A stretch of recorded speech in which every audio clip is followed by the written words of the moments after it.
Peace, peace, peace, peace. Peace, everybody. Let's see. Islam, His Majesty the Magnificent Islam, Richard Neal Bay. We got some, just got a little bit of information we want to share with y'all on the day with the continuance with the ongoing Negro problem.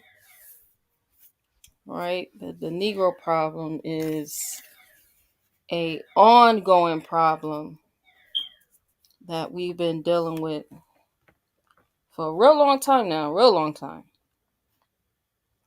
All right. So we're gonna definitely get into it.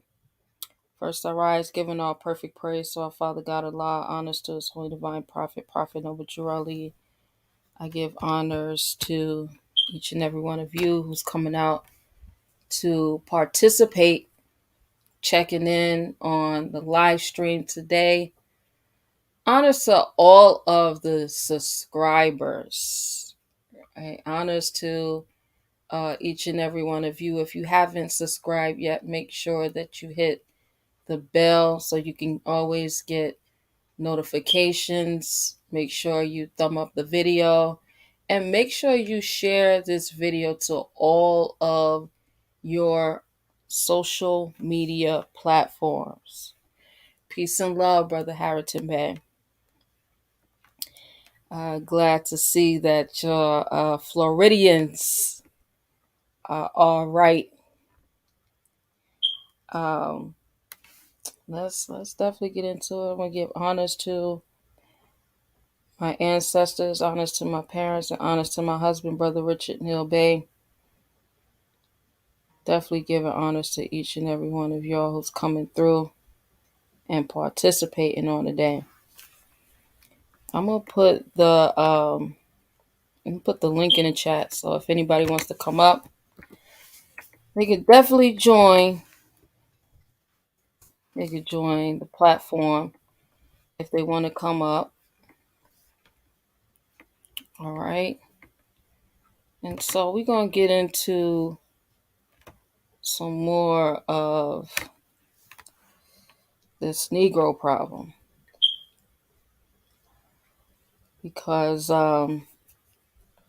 we got a lot. We got a lot that we're going to be dealing with in the next couple of months. I got to remember is coming to the close of the 2023 calendar year, and it's going to go out with a bang. It's definitely going to go out with a bang. They got elections coming up for next year. We all notice that you haven't really heard much about elections at all. Normally last year, right? Normally it's 2 years before you start getting a whole bunch of hype about elections, but hardly any last year, barely any this year. We know Trump is running again. Your boy Mitch McConnell was asked, was he yeah. Oh man, they asked Mitch McConnell was he gonna run again, and he just started to stare out into the sky. Looked like the aliens came and got him. Like he had lost his battery pack, and they had to put the battery pack back in his back so that he can keep going. But yeah, that's not the first time that he's done that. They caught him again. And what's crazy about it is they just kept going as if it was okay. They asked if he was okay, and in most circumstances, when you're when you at work and something like that happens to you, all of a sudden you stop communicating, you stop moving, you stare off. You're gonna have to go home. You can't continue to work in a working environment. Even the ambulance may be called if there's a nurse or something like that, or some type of physician on the job site. You'll be sent to wherever they are to get checked out to make sure that your vitals is good. But if you on Capitol Hill, you're not getting none of that. You in the middle of a speech, you in the middle of saying something, and all of a sudden you black out, you start communicating, you stop moving, you're not blinking, you're not responsive, you're not blinking your eyes, nothing. All they're gonna do is ask you if you're okay, and then when you start back talking again, you're just gonna go back to business as usual. They are cutthroat on Capitol Hill. They don't care nothing about your vitals. You better keep talking. That's all we care about. It's like the mob in real life. Okay. So if any of y'all thinking about going to be a politician, you better know that when you clock in to work, there's no breaks. Ain't no breaks. And we talking about that's the real labor force right there. That's like modern day slavery. We don't care nothing about your health condition. You gonna keep talking. Yeah, that's how they carry Mitch. Every time he do it, they do it. And he keep. And that's how they carry him. But yeah. So one of the things that I noticed is that they're not really talking about elections like that, like they normally do. They still talking about what happened 3 years ago now. They fixated on that. Anytime you say anything about elections, that's all they got for you is what happened 3 years ago. It's like they can't just move on. They just stuck. They are stuck. And in the meantime, between time, you got the who's saying that they want to get rid of human rights. They want you to do whatever you tell them to do. And I'm just like, who is the who? How, Sway?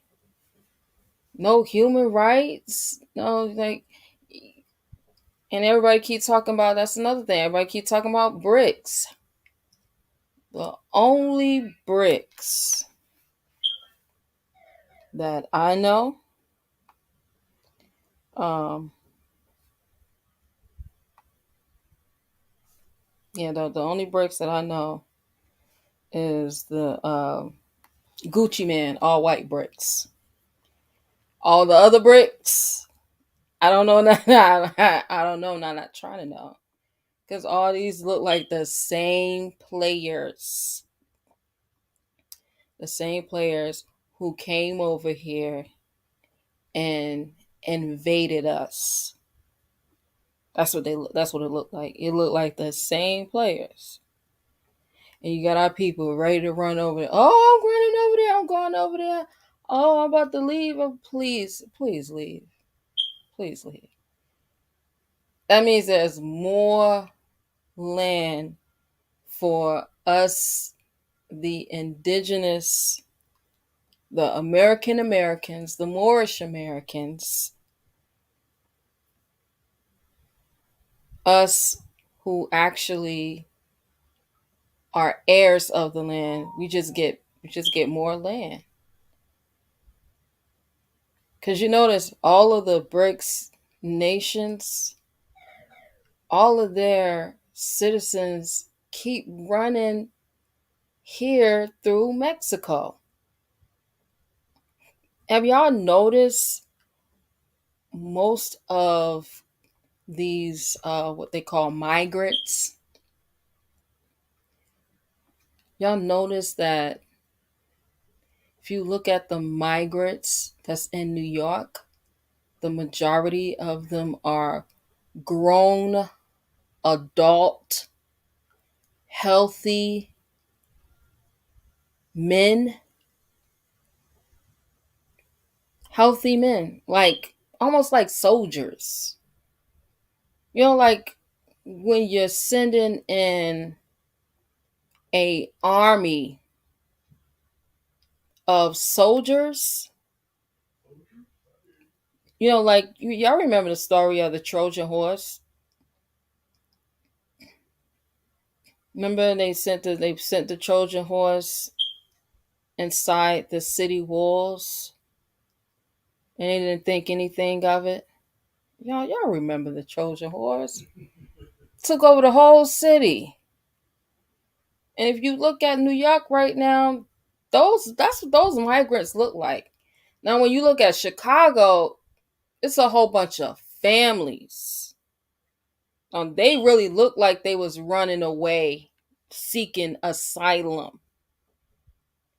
But the ones in New York, they just look like a bunch of grown men, healthy grown men, soldiers.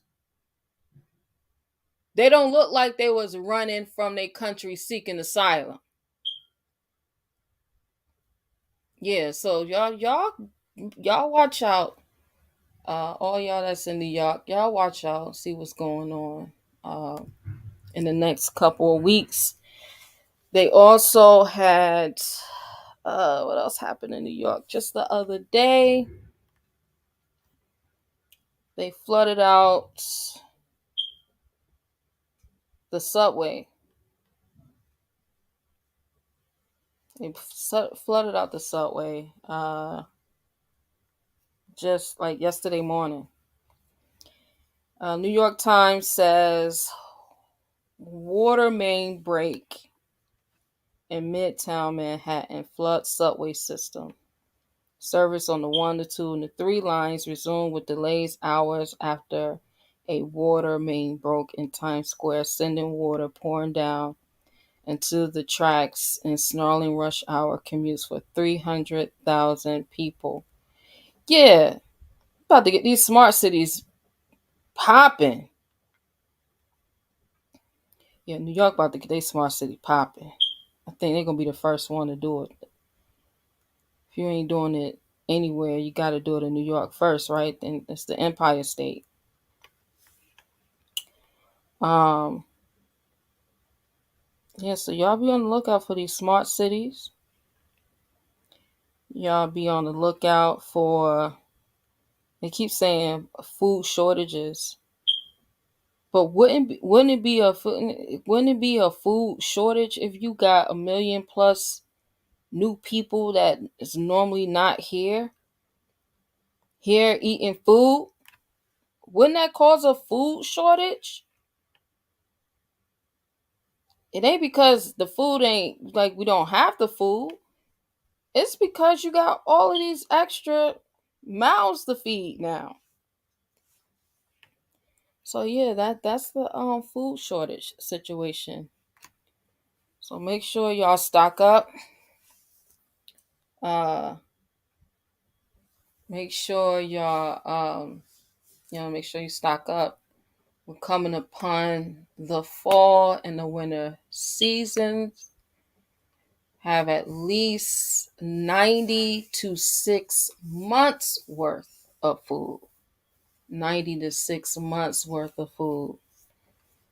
Make sure you get your batteries, your flashlights, your matches.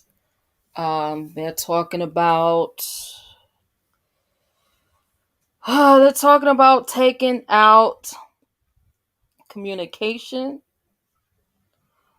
So for if your communication is taken out, there's some things that you all can get. They have satellite GPS messenger um, electronic devices that you can purchase, right? And you can send text messages and emails on those.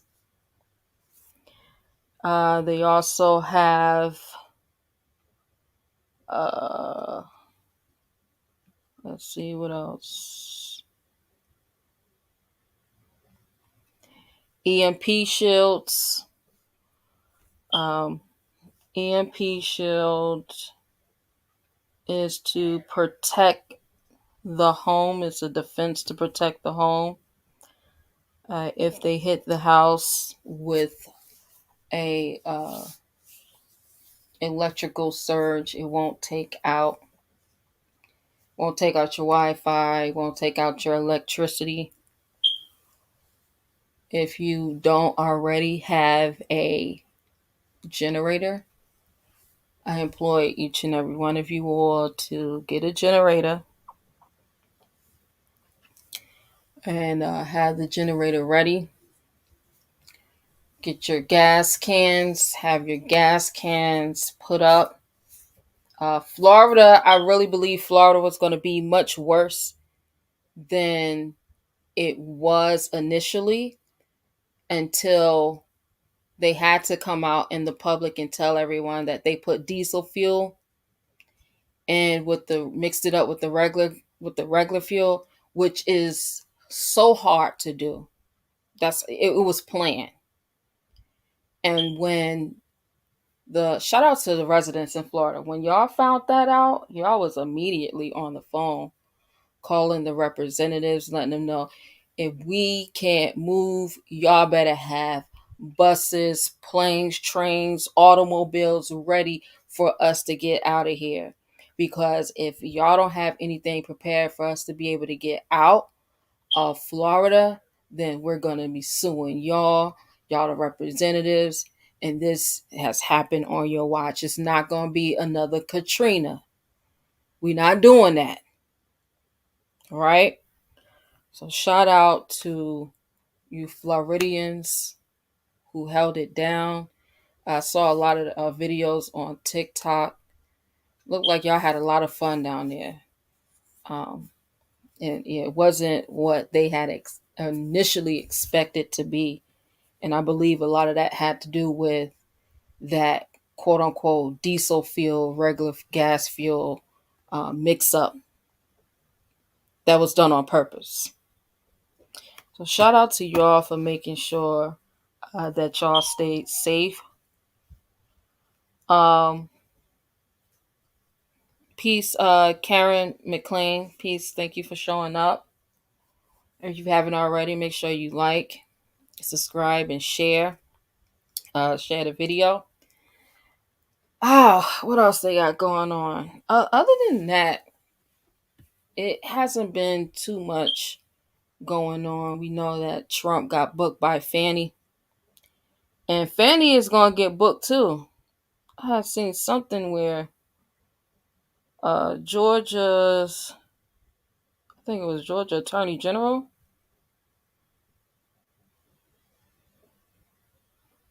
I believe so. I think it said Georgia Attorney General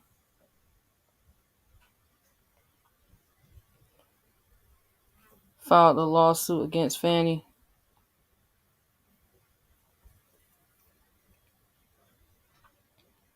So we shall see. We will definitely see in the next coming weeks.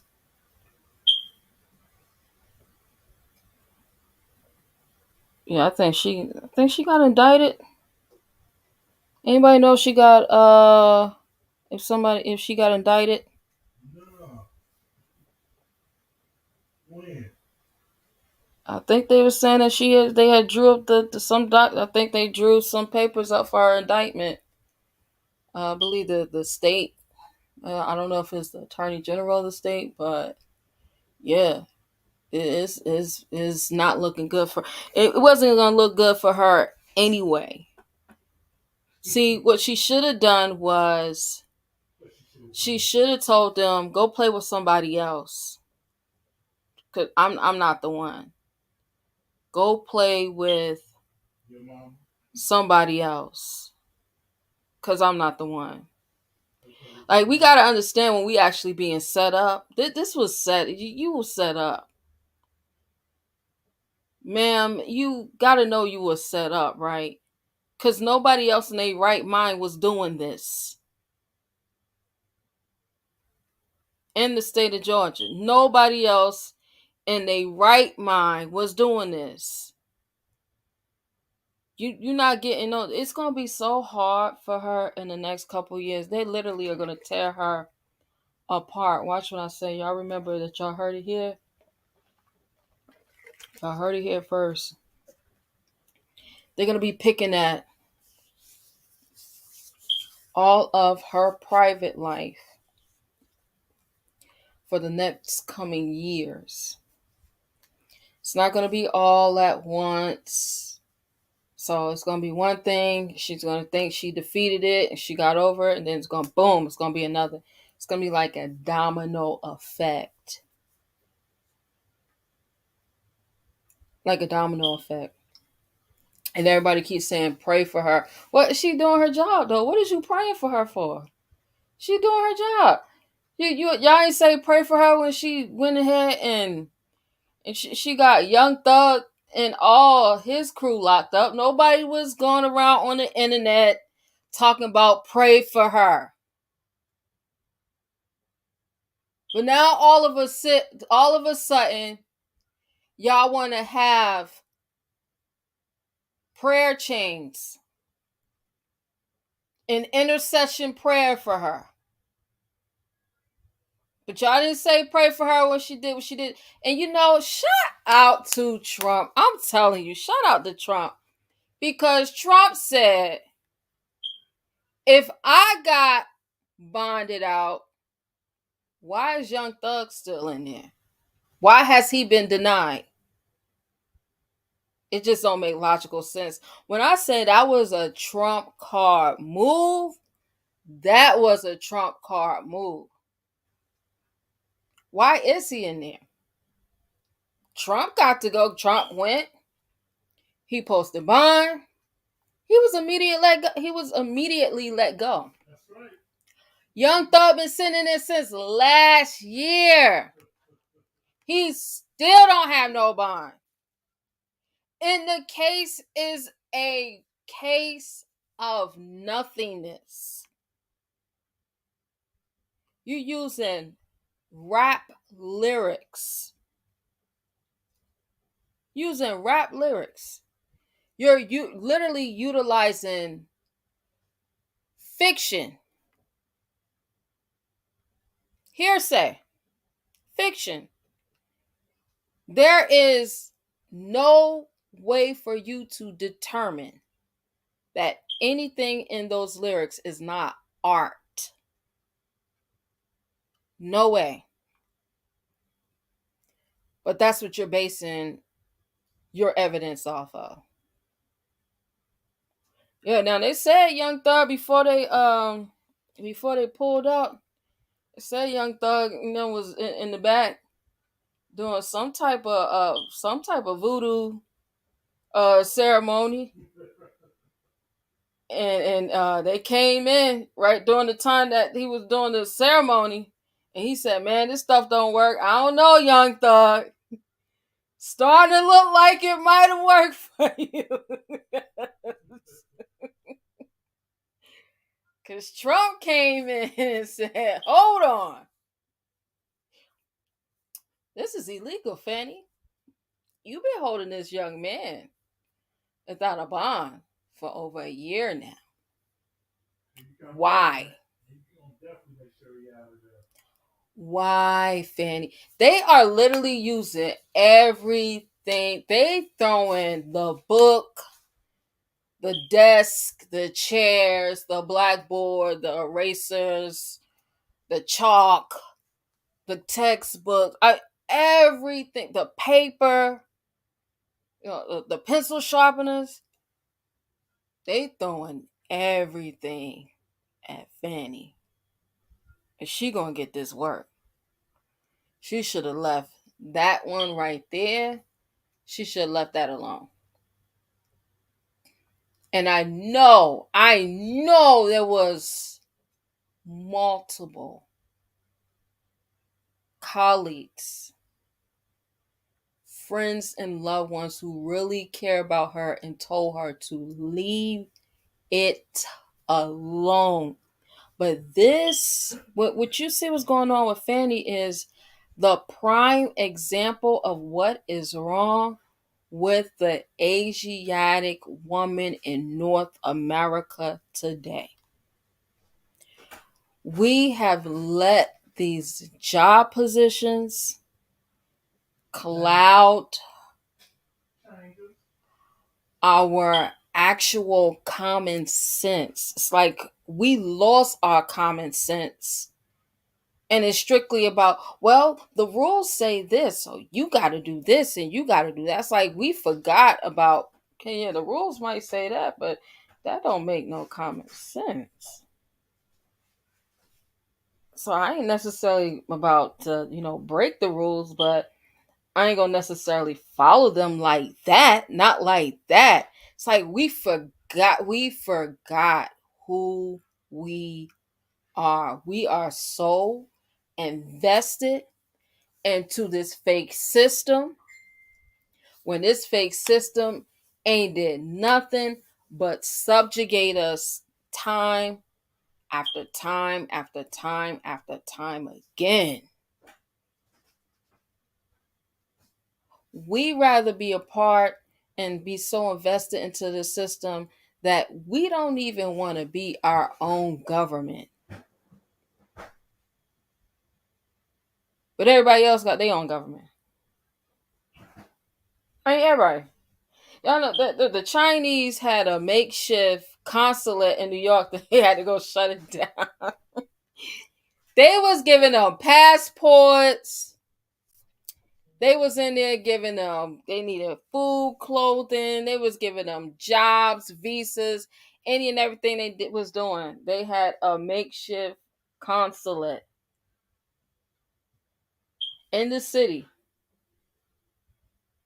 The police had to shut it down. Because guess what? Wherever these people go, they're going to make sure they got their own government set up. And they're going to make sure they take care of their own people. But when it comes to us, like, we don't want to have our own government anymore. The last thing that we had as our own government, the last thing that was standing was the church. The church ain't even the church anymore. The church used to be, matter of fact, where's that picture at? Show y'all what the church was doing. Because I ain't making none of this stuff up. I don't want nobody thinking I'm just making up stuff.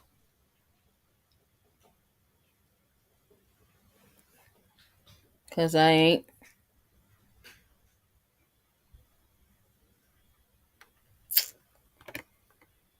Let's see.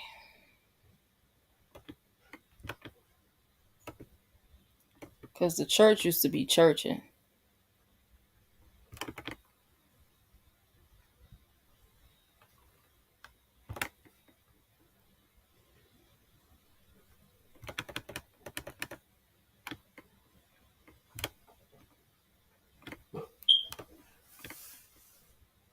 Yeah, they used to be churching back in the day. It was really all about business. Like our community business, not what they got going on today. What they got going on today, it ain't it. I'm going to look for it. I'm going to find it. And I'm going to post it.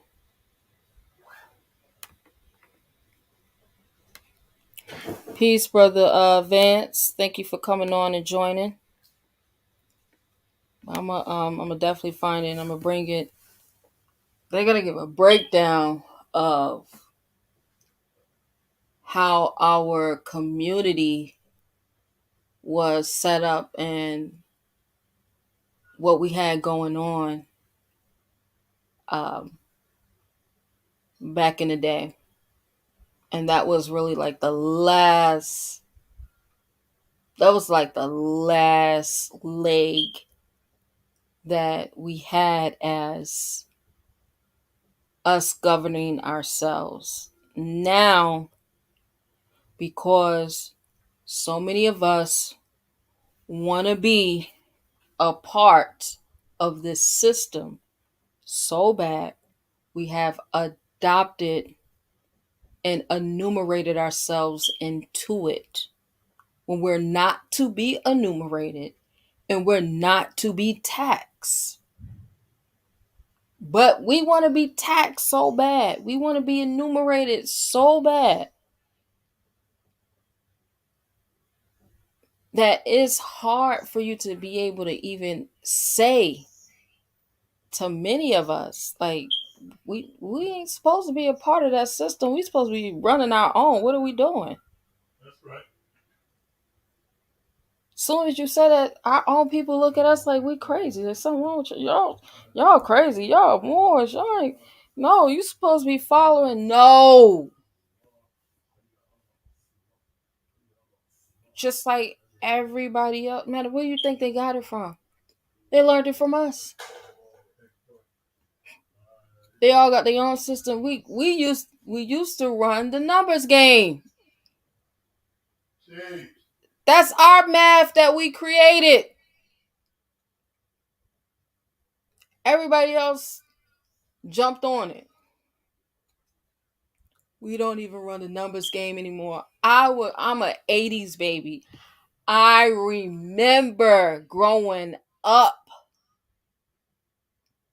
that we still had like the numbers game going on. Now today, ain't no such thing as the number games in our neighborhood. Everybody going down to the bingo hall, and we don't own the bingo hall. Everybody going to the casinos, and we don't own the casinos. Everybody going to the corner store to play the lottery. We don't own the lottery. Just a bunch of consumers participating in everybody's system but ours. That's the problem. That's the main issue.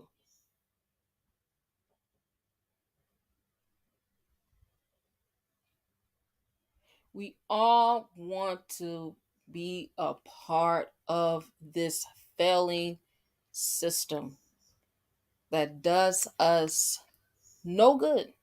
No good whatsoever. Um,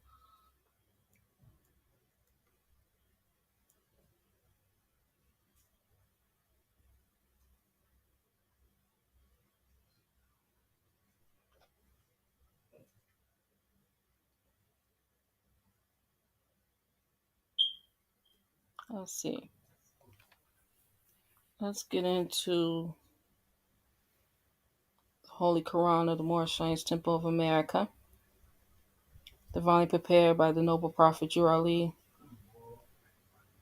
by the guiding of his Father God Allah, the great God of the universe, to redeem man from his sinful and fallen stage of humanity back to the highest plane of life with his Father God Allah.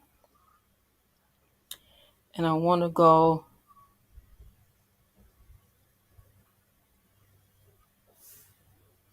let's see.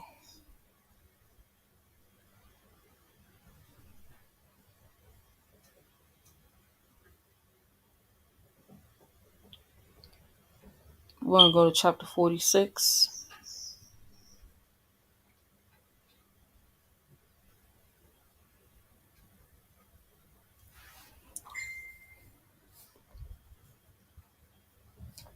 Go to chapter 46, the beginning of Christianity. It says the foundation of Christianity began in Rome.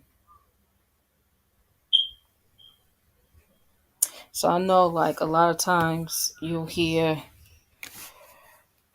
people say, well, Christianity been here for a long time before, you know, before Rome, before Greece, it was already here before Jesus, before so many things, right? They say Christianity was, oh, they got Christianity uh from Africa, from Egypt, the whole story.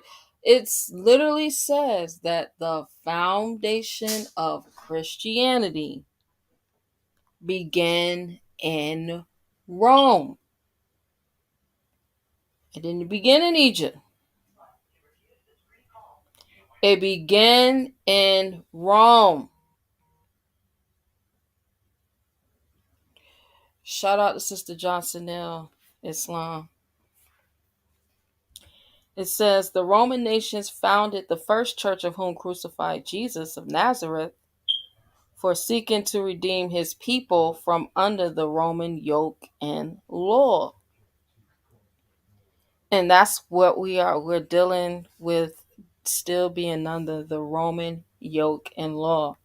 A lot of us love it though. We don't want to give it up. As a matter of fact, we keep inflicting the injury of the Roman yoke and law on us and then expect for us to be then saved under the 5 highest principles known to man: love, truth, peace, freedom, and justice. You can't have it both ways. You got to choose. You got to pick a side. It says Jesus himself was of the true blood of the ancient Canaanites and Moabites and the inhabitants of Africa. Remember, Africa as an inhabitant is not the same as a descendant of Africa, right? Now, you got to also remember that the ancient name of Africa is amexem. Right? It's amexem. So they've even changed that to make us believe that Africa is this continent that's over in southern Eurasia, because that's exactly what that is. That is southern Eurasia. It ain't Africa. It's definitely Southern Eurasia. All right. Um, it says, seeking to redeem its people in those days from the pressure of the pale skinned nations of Europe, Rome crucified him according to their law. Rome crucified Jesus of Nazareth, also named by the angel Gabriel the Messiah, the son of Mary. The Messiah, the son of Mary, crucified according to the Roman yoke and law. Then Europe had peace for a long time. Then Europe had peace. Didn't I just tell you that it's called Eurasia? Then Europe had peace for a long time until Muhammad the first came upon the scene and fulfilled the works of Jesus of Nazareth. The holy teaching of Jesus was to the common people to redeem them from under the great pressure of the hands of the unjust, that the rulers and the rich would not oppress the poor, also that the lion and the lamb would lay down together, and neither would be harmed when morning came. These teachings were not accepted by the rulers, neither by the rich, because they loved the principles of the Ten Commandments. Through the Ten Commandments, the rulers and the rich live, while the poor suffer and die. And we went over the Ten Commandments and how when you follow the Ten Commandments, that you could actually have Hebrew slaves. Yeah, you can have Hebrew slaves. I'm not lying. Let's go back to it. All right.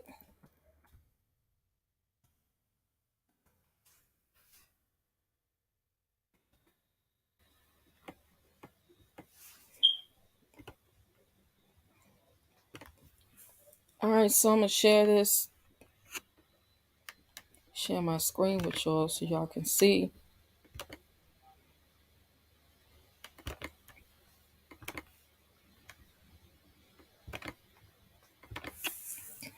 Right, so we got the Ten Commandments, right? Exodus 20. And right over in Exodus 21, you got what? It says, now these judgments which thou shalt set before them, if thou buy a Hebrew servant, 6 years he shall serve, in the seventh he shall go out free for nothing. So the Ten Commandments allows you to purchase Hebrew slaves. Well, wasn't the Israelites talking about how bad it was of being a slave? It was so hard and it's so harsh for them to be slaves. Now they're going to go and enslave the Hebrews? Make it make sense. The Jacobites are enslaving the Hebrews?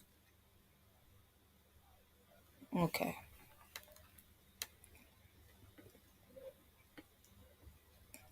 Because that's what happened. That's definitely what happened. The Jacobites enslaving the Hebrews. So we move on to verse 7. It says, through the Ten Commandments, the rulers and the rich live, while the poor suffer and die. The Lamb is the poor people, the Lion is the rulers and the rich, and through love, true peace, freedom, and justice, all men are one and equal to seek their own destiny and to worship under their own vine and fig tree after the principles of the holy and divine laws of their forefathers.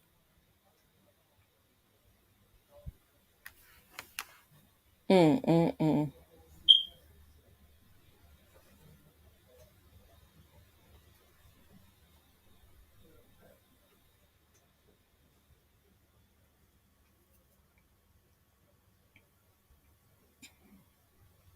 Wow.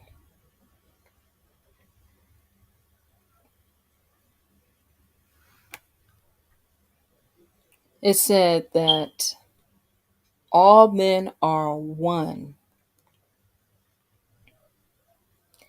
and equal to seek their own destiny and to worship under their own vine and fig tree after the principles of the holy and divine laws of their forefathers.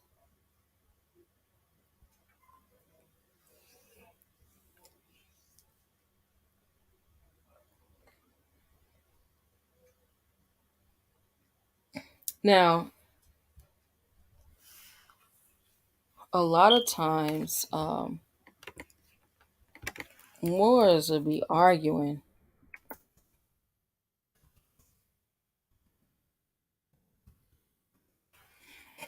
Moors will be arguing about who they are. Moors will be arguing about what they can do, what they can't do, who has jurisdiction on over them, who doesn't have jurisdiction over them.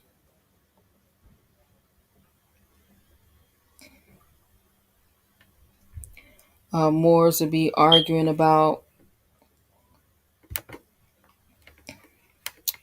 their rights.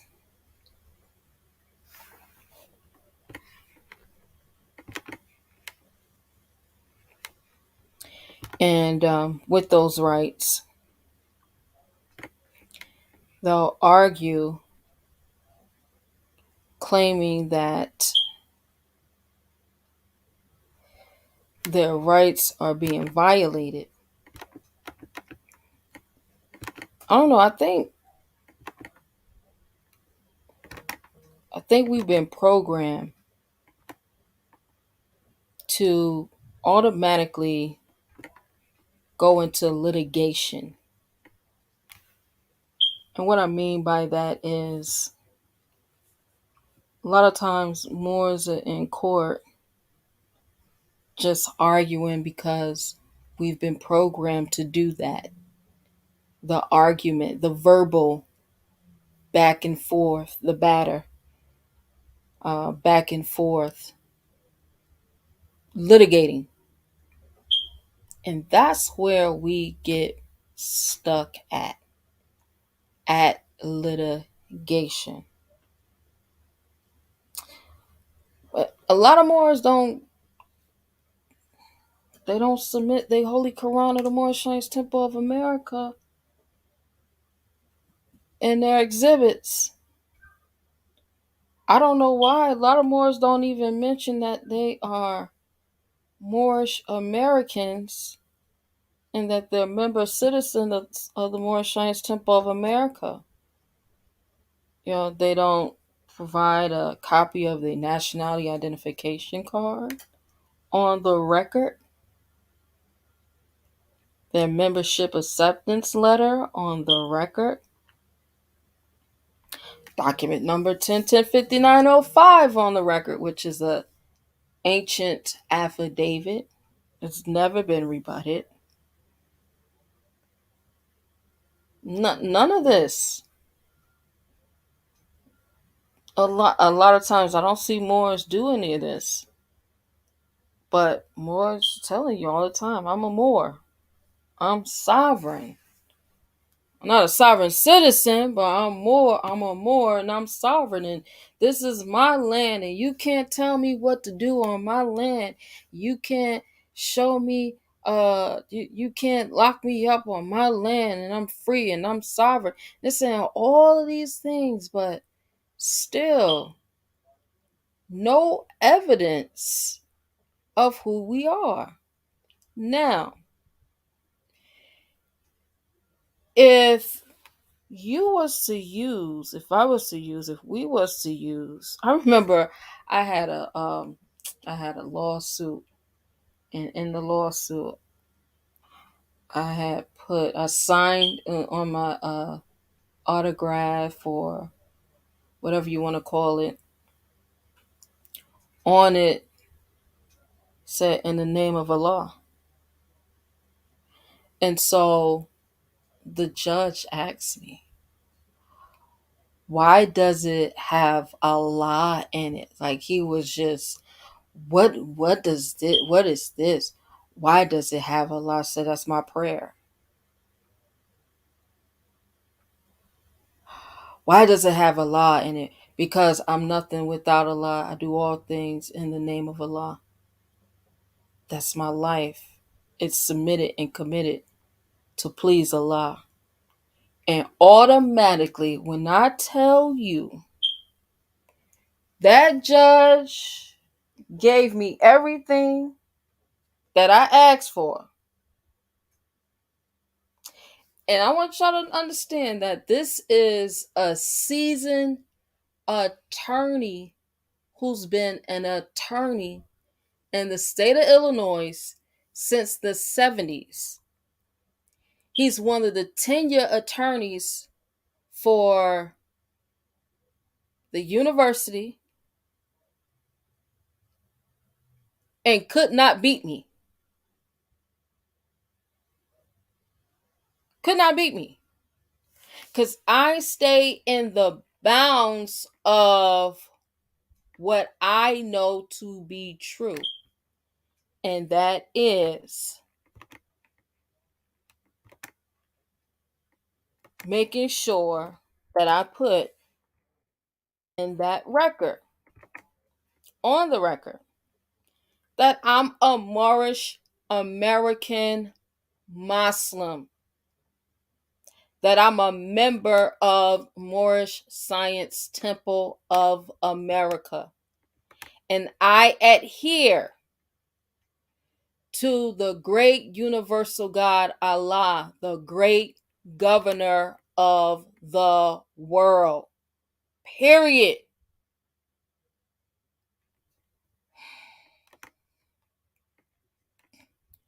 So a lot of times, Moors don't understand. Like, this is your own vine and fig tree. You got to get under it. You who got to get under your own vine and fig tree. So I remember, reading this a long time ago, years ago. All right, this is Public Law 97-280, October 4th, 1982. Right, joint resolution authorizing and requesting the president to proclaim 1983 as the year of the Bible. It is no coincidence for me that this was the year of the Bible, the same year that I manifested here on this earth plane, 1983. Says, whereas the Bible, the Word of God, has made a unique contribution in shaping the United States as a distinctive and blessed nation and people, whereas deeply held religious convictions springing from the Holy Scriptures led to the early settlement of our nation, whereas Bible teachings inspire concepts of civil government that are contained in our Declaration of Independence and the Constitution of the United States, whereas many of our great national leaders among the presidents Washington, Jackson, Lincoln, and Wilson paid tribute to the surpassing influence of the Bible in our country's development, as in the words of President Jackson, and that the Bible is the rock of our republic rests, on which our republic rests. Whereas the history of our nation clearly illustrates the value of voluntarily applying the teachings of the scriptures in the lives of individuals, families, and societies. Whereas this nation now faces great challenges that will test this nation as it has never been tested before. And whereas that renewing our knowledge in the faith of God through Holy Scripture can strengthen us as a nation and a people, now therefore be it resolved by the Senate and House of Representatives of the United States of America and Congress assembled that the President is authorized and requested to designate 1983 as a National Year of the Bible in recognition of both the formative influence the Bible has been for our nation and our national need to study and apply the teachings of the Holy Scriptures. Approved October 4th, 1982. Now,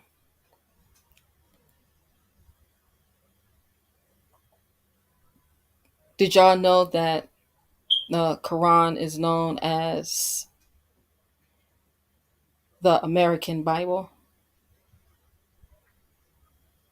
Yeah, it's been known as the American Bible.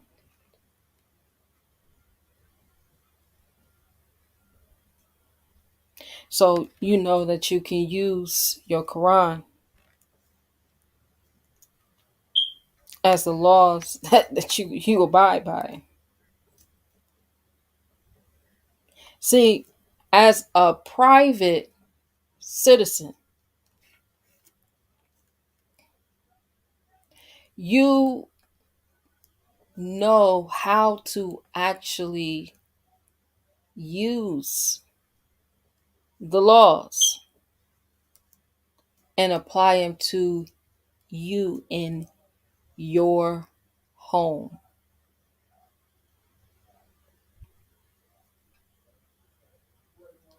That's when you private. Too many of us want to be public. We want to be public so bad that we continue to integrate, even though we heard Michael King, aka Martin Luther King Jr., say that he integrated us into a burning house, and we still integrating ourselves into it.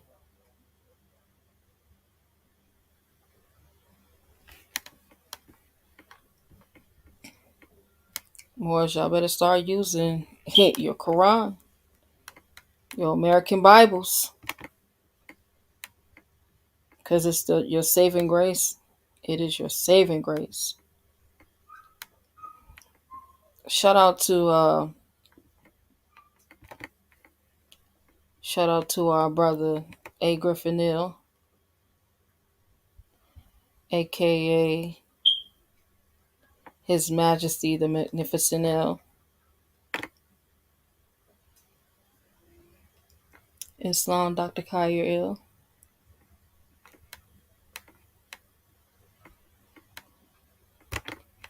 Brother A. Griffinil, man, Holy Night. He hit us with that fire. And he had put me on to something that I never even heard of, which was the Shirley Plantation in Virginia. The first plantation under the European crown in the colonies, right, which was Virginia. And it reads, General History. Shirley stands as a testament to colonial life and the early American history of the indigenous settlers, indentured and enslaved. Shirley is Virginia's first plantation, founded in 1613 after a royal land decree carved the plantation out of the Virginia frontier. Shirley is also the oldest family owned business in North America. The oldest family owned business in North America. Started out as a plantation.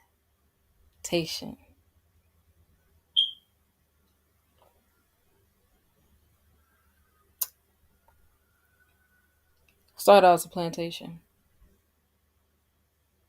But who was the family that owned it? Let's get to it. It says, dating to 1638 when Edward Hill first began farming in Charles City along the James River.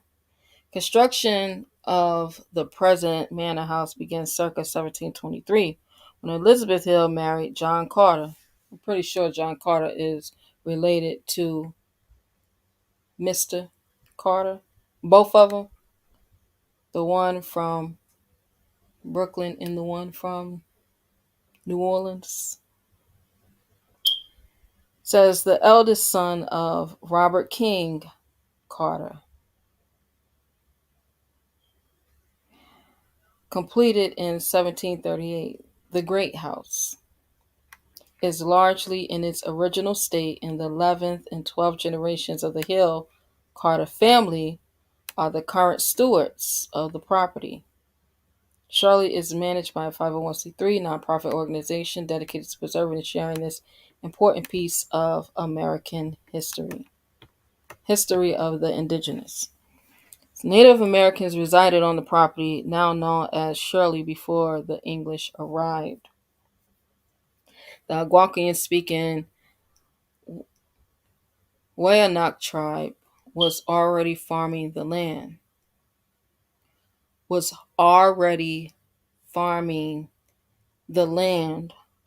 On the plantation because they were the first family to own the land, to farm the land. So the first family business in North America was the plantation. The plantation owners was the Wyandot tribe. All right.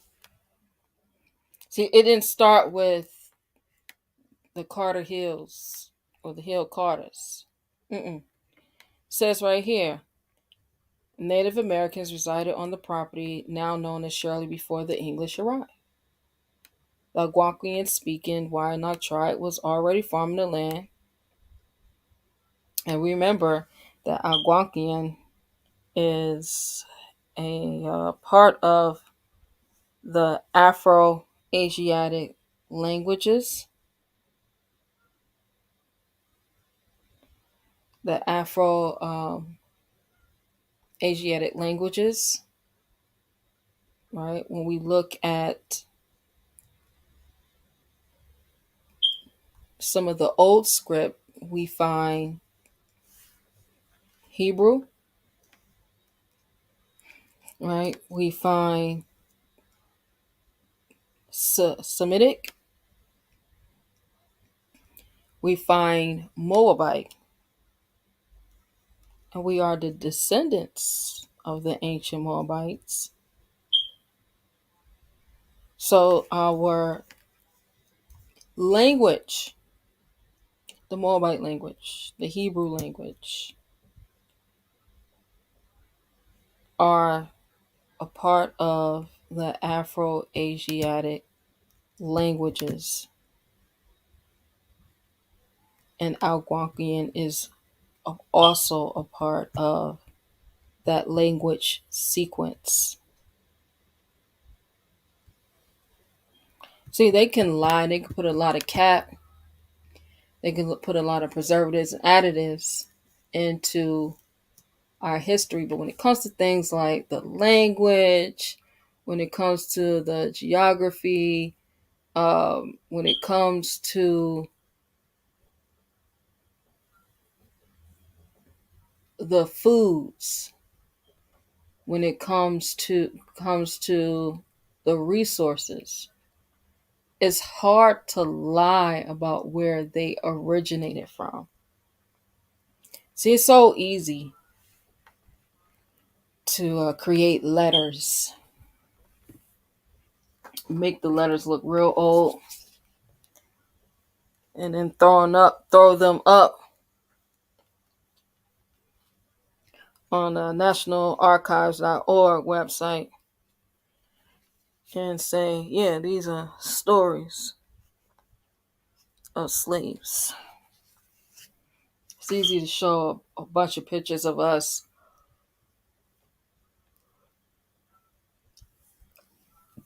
working our plantations and sit there and say that we were slaves because they see us in our plantations working our family land.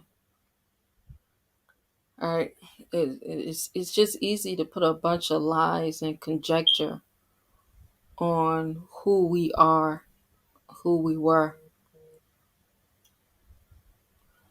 But when it comes to anthropology and geology, they put cut on dates.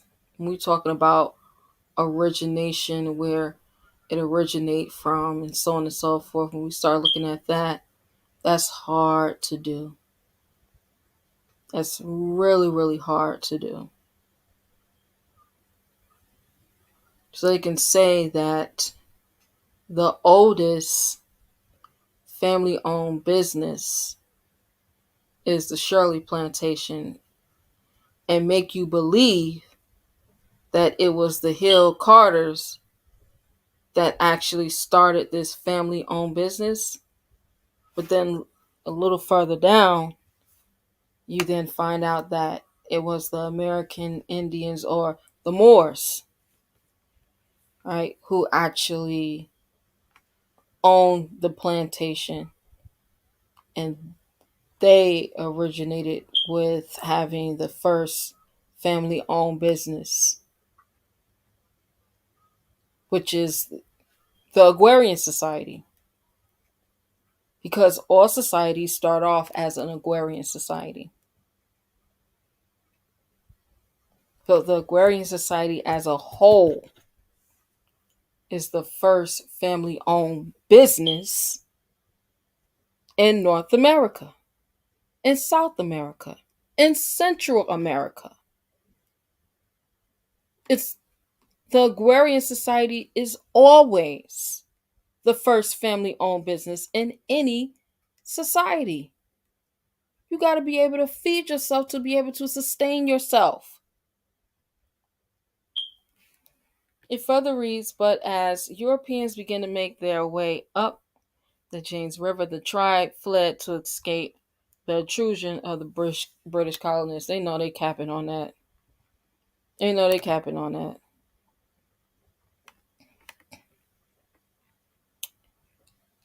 Shout out to the world class. They know they capping on that. I mean, we already see that. that adventurers Virginia London Company wasn't. They had to shut that down. 1624. King James the First was like, nah, homie, shut that down. Bad for business. I mean, when they went bankrupt the first time, he came through to try to save it, and no, it just wasn't working. So you mean to tell me a business where the first couple of years, the people that's working for the business, they're all dying every winter? Every winter.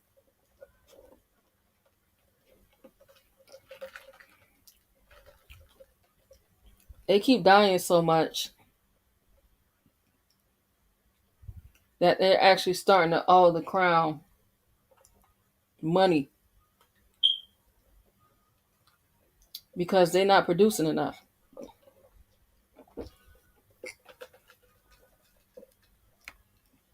Where James the First is like, no, shut it down.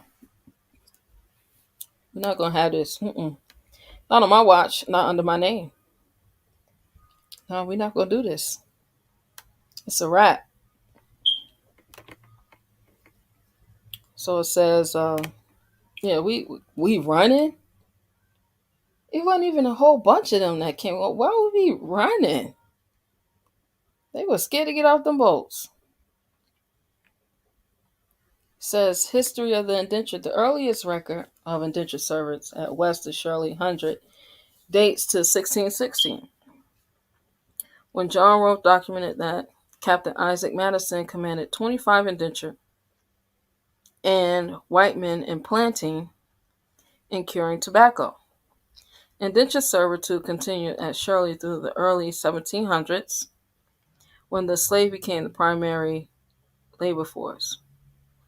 Well, ain't the early 1700s, wouldn't that be like 1616?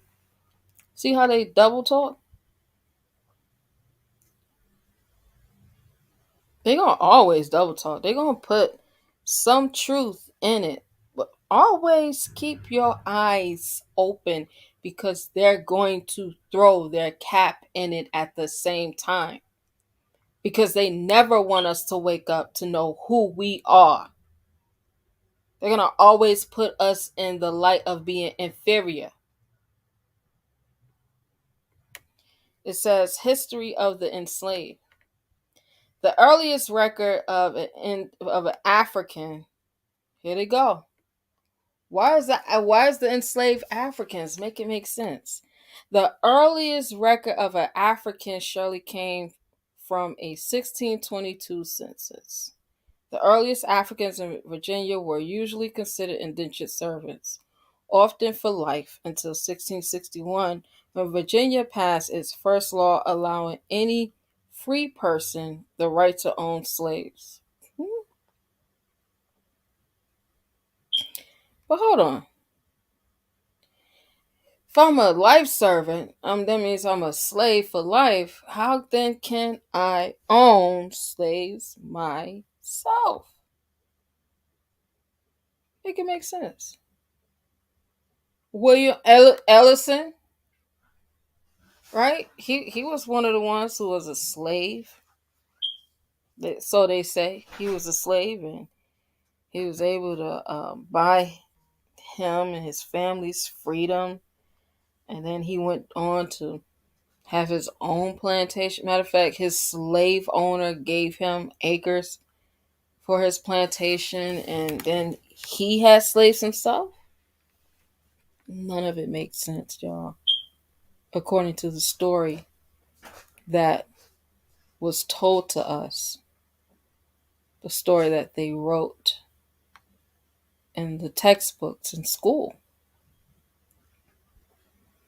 It says, over the next 2 centuries, enslaved Africans and their descendants were the primary labor force at Shirley.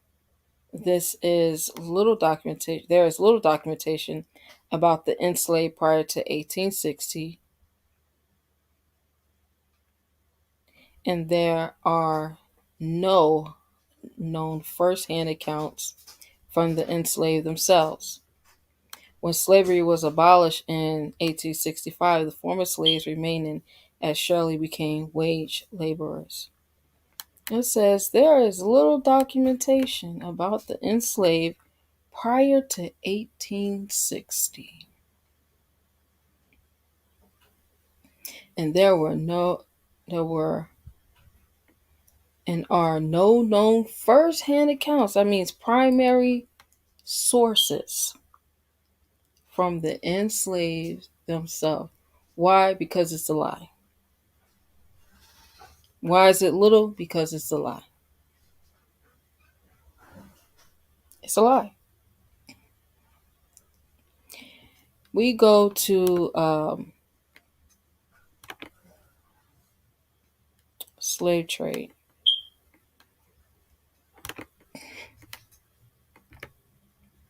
Shout out to everybody that's coming in.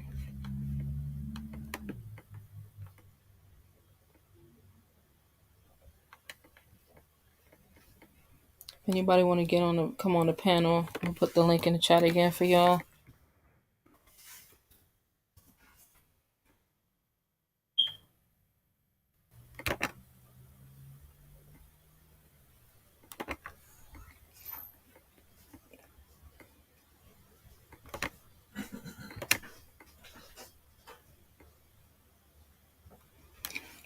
All right, this is the slave trade. It's the National Archives.gov. So it's their website. Slave trade. At the Constitutional Convention in 1787, delegates fiercely debated the issue of slavery. They ultimately agreed that the United States would potentially cease importation of slaves in 1808. An act of Congress passed in 1800 made it illegal for Americans to engage in the slave trade between nations and gave U.S. authorities the right to seize slave ships, which were caught transporting slaves and confiscate their cargo. The act prohibiting the importation of slaves took effect in 1808. However, a domestic or coastwise trade in slaves persisted between ports within the United States, as demonstrated by slave manifests and court records. Okay, so 1808, foreign slavery ends. So ain't no Africans coming over here in 1808. No Africans.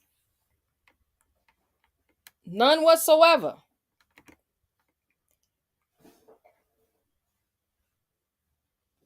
But in here it tells us there is little documentation about the enslaved prior to 1816.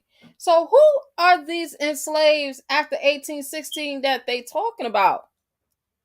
Because according to archives.gov, the National Archives, they said foreign slavery was a wrap in 1808.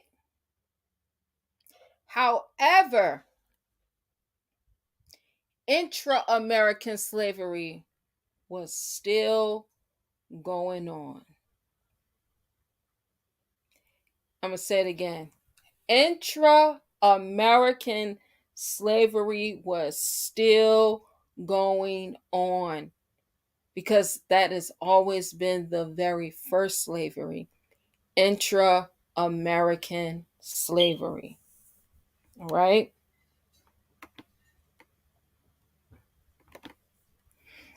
So I want to go to, I know I love slavevoyages.org, right? I want to go to slavevoyages.org.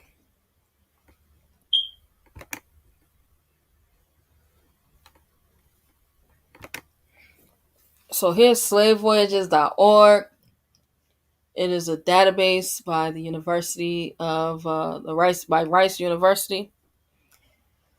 Database of all slave voyages, so they say. Of all Slav voyages, all voyages that Slavs was on to get to and from locations throughout the world. All right. So the first one documented is 1514. 1514 is the first one documented. Now, I started looking at this about a month ago. About a month ago, I was just looking, I was just on slavevoyages.org, just doing some research, and I heard something say, look at the type of ships. Right? Because we always talking about these slave ships. You know, the slave ships. You know, where are they? We ain't never seen no slave ships. We never found any slave ships. And the reason why you ain't finding no slave ships and ain't gonna never find no slave ships, like I always say, so there's no such thing as slave ships. There never was. Never was there ever anything known as slave ships. But we love the cat. For us, it's like the best thing since sliced bread to cat about slave ships. And so I started to look, and I haven't seen anybody research the types of ships that was being used to transport these Slavs throughout the world. So I've never seen anybody do any builds or any lessons or any teaching on the type of ship. So I started to put together a little research, and I got a little research project going on about the type of ship itself.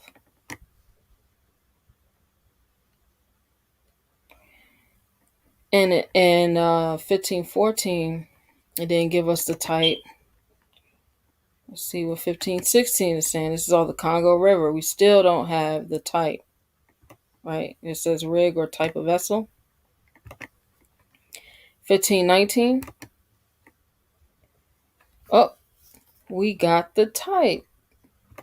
The Navio Merchant. The Navio Merchant. And so I went to go and to look up the Navio.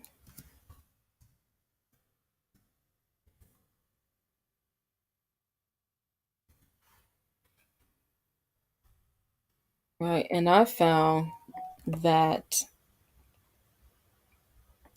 it was a really, really, really, really small ship.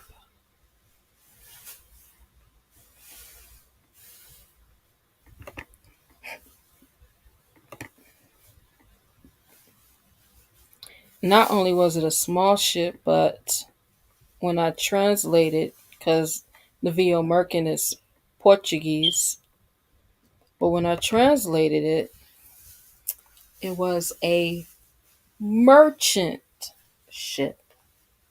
That's what Navio Merchant mean. Merchant ship. And it was a small merchant ship. So according to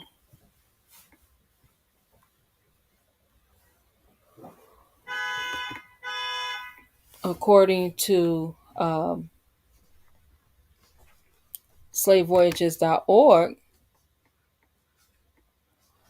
this ship began its voyage in Seville. All right, and supposedly it landed in Puerto Rico. Right now, I said to myself, I wonder if this ship has a patent, because I know that whenever you have something like a ship, a car, right, some type of mechanical device, electronic device, um, you're gonna have a patent, or somebody's gonna take it and they're gonna reproduce it. So I wanted to know if this ship had a patent. And sure enough, I found information about the first patent for this ship. All right, and we're gonna bring it up. We're gonna go through it together. So you can see what this ship is looking like. All right, you're going to see for yourself what this stuff looking like.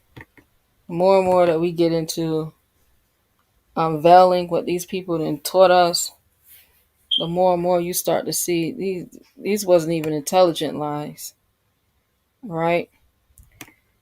Um, says normal service on boring enforcement related matters will resume later today. In the meantime, a little history. The initial draft stated that Badalone patent was the world's first. It turns out to be incorrect in a variety of ways. On a purely formal level, the first patent was granted to Francisco Petri in 1460 for the fulling of wool and was awarded in Venice. Having been in Florence for the last months, I discovered that it was the site of what was apparently the world's first patents, a boat design created in 1421 by the builder of the Duomo's famous cupola, Filippo Brunelleschi, and christened Belladone. We don't have the detail of the design, but there is an image by Tacola in the book of Dienges, right? And this is what the ship looked like. This is the pattern. This photo right here. I didn't make it up. This what it looked like. This is what they said the pattern looked like. But ain't no slaves. No, baby, ain't no slaves on that. It that gonna show ain't no 500. 500 of what? Who? Yeah, make that make sense. Cause ain't no 500 nothing on that. Mm-mm. Not this one right here. Not this ship. Says the boat was designed for the transportation of heavy loads up the Anaro and was specifically required for the transportation of large slabs of marble from the quarries of Kara. That's the reason why you see right here it has an attachment to the ship to load goods on.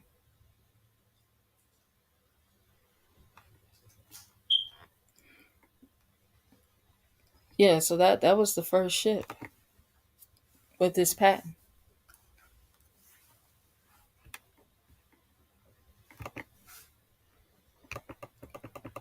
See, I can blow this up some for y'all. This is it right here.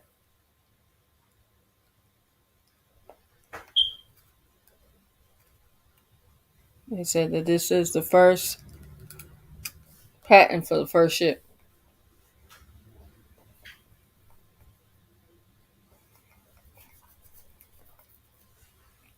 And that was in the early 1400s.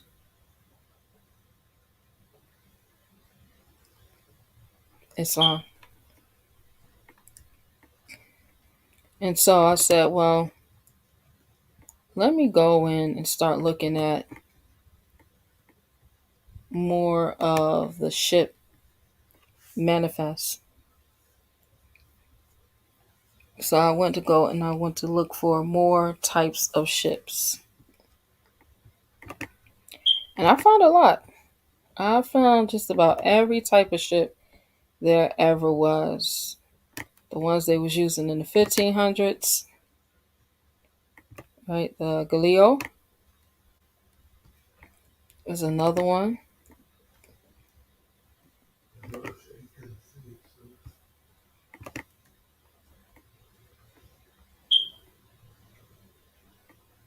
Let me go back to it.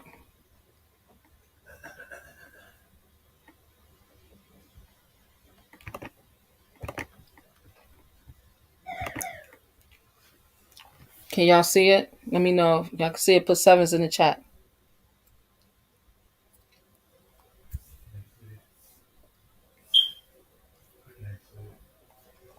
Oh, they blocking this.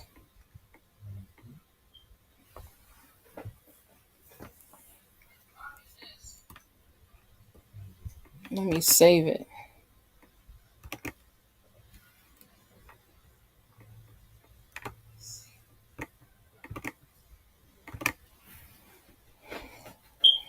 Everybody's been dropping truth and giving them a lot of problems. TikTok, man, They don't want this out. Mm-mm.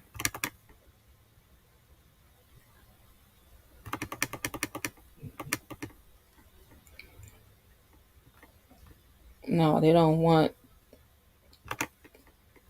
us to share this. We're gonna get it in anyway.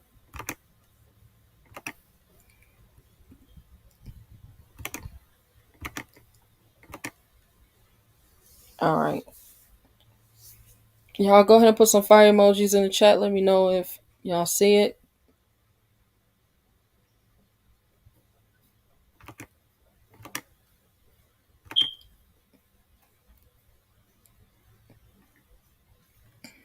If anybody like to donate, the Cash App is on the screen.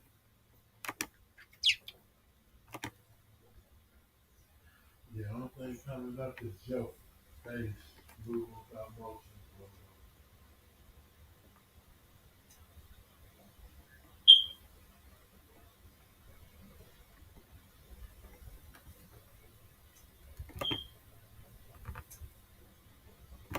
And not letting you share anything.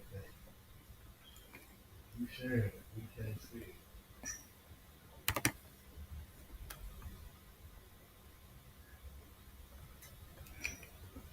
All right, can y'all see it now? Yep, there you go. Ready to go up. All right.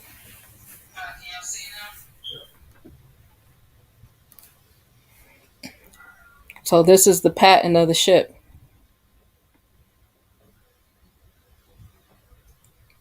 It has the cargo attachments on it to be able to transport the marble. As I said, that's what it was mainly used for. Yeah, this ain't no slaves getting on this. Mm-mm.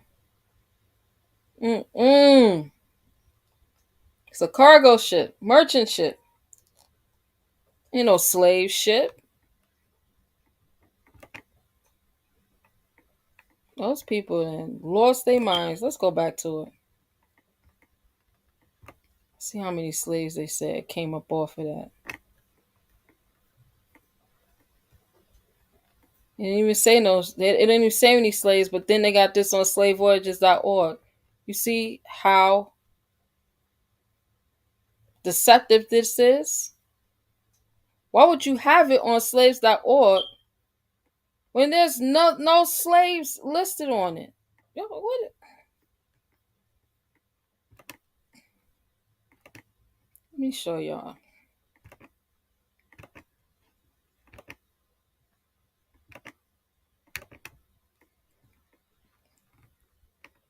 This is it right here, right?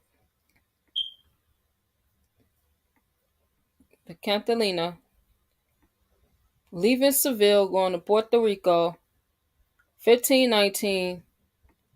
No slaves. No slaves. None. It's crazy. Not one. And you got 1520, right? And the type of ship this is the Caravella. Right, the Caravella. I'm gonna show you what the Caravella looked like too. We might as well get this work.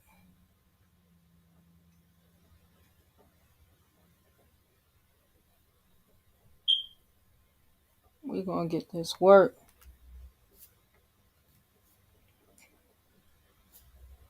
We gonna put a we gonna sink this ship thing, the slave ship thing, once and for all.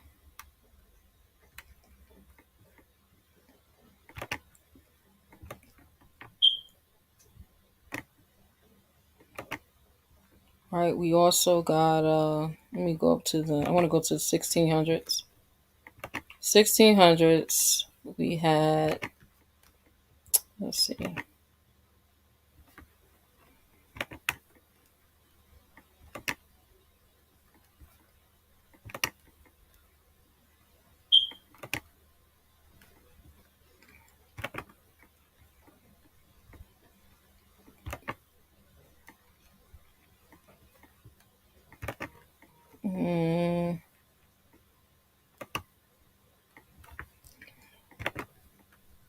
Let me go to the next page.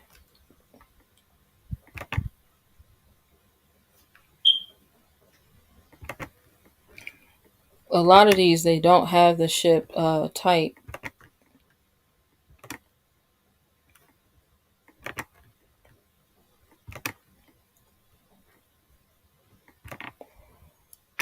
This is 1616.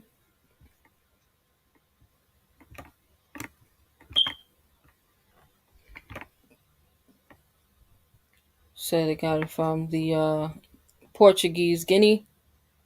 Went to Jamaica.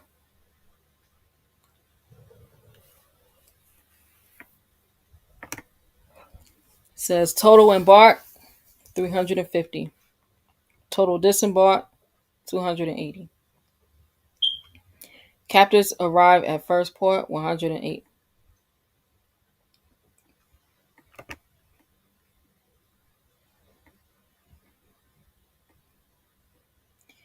Right, Portuguese Guinea. Or Portuguese Guinea. Jamaica. You say 108. So supposedly out of 300, right, you got 108 that made it. That's a big loss. Big loss. You're not making much money. That's more than half. 108. You're losing. You're not winning in the game of business. Not at all. Want to go up to the 1700s. Because the 1700s is going to show what type of, the main type of vessels that was being used as well in the 1700s. Here we go.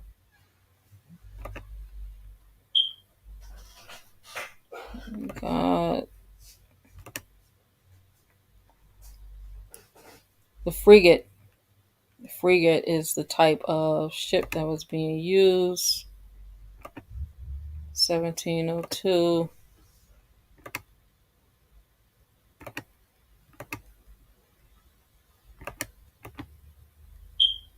The sloop is another one.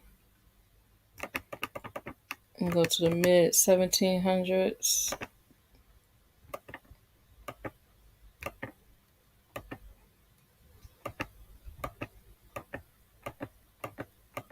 If anybody got questions, you can definitely come up and ask the questions. You got comments.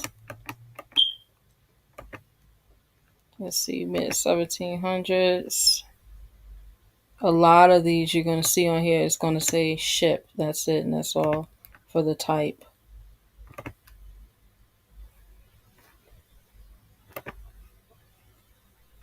Let's see.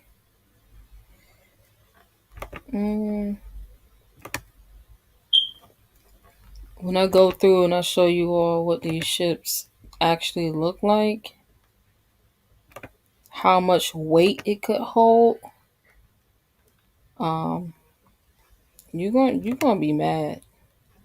You're either gonna be mad or you're gonna be laughing because ain't no way you got 5, 6, 8, 900 slaves bodies. How much weight that is. See, we never really take into account of the weight on these ships. They didn't either. That's why they came up with the lie. That was Sumaka. That's another type that they was using in closer to the mid 1700s.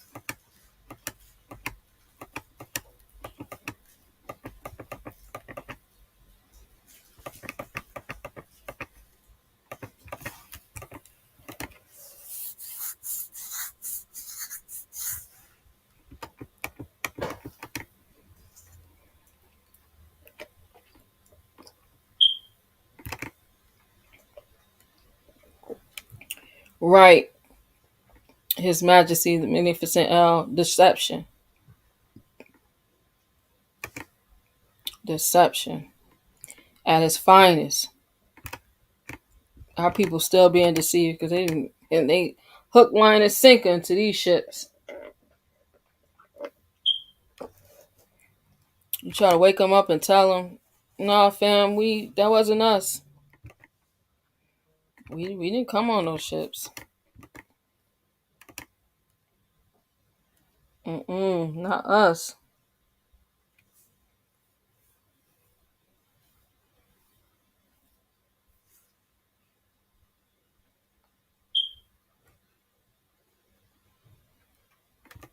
Oh, they get mad at us.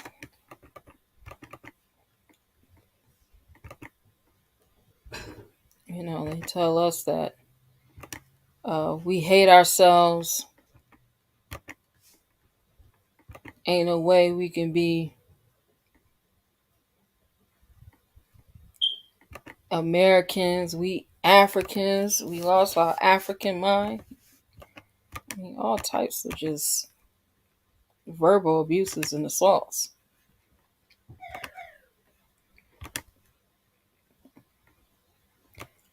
Corvita. It's also spelled like Corvetta as well.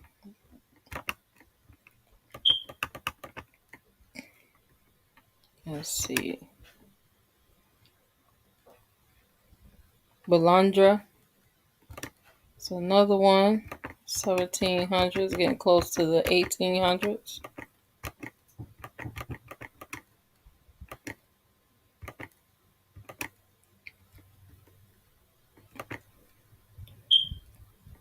This one just says ship on it. Brig. Right, you got your brigs.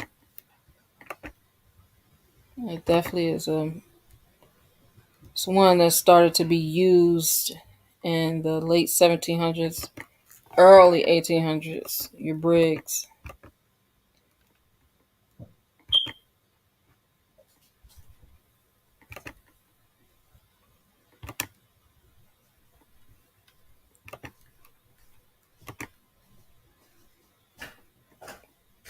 Let's see.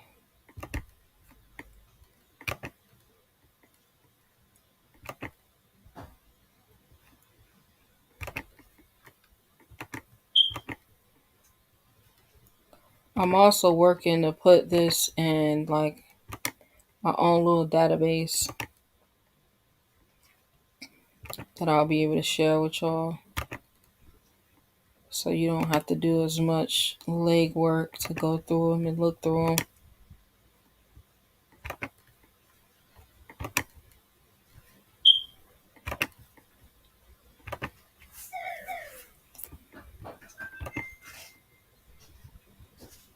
Ship. 1791 ship. 92. Nothing.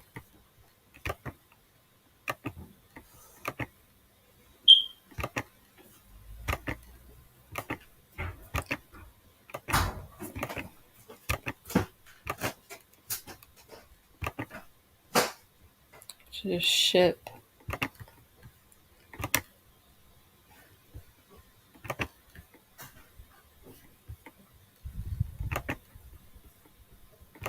Here we go, 1800s. Brig again.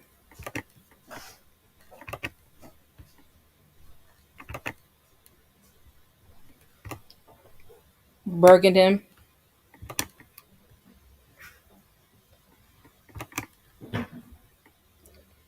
Galera.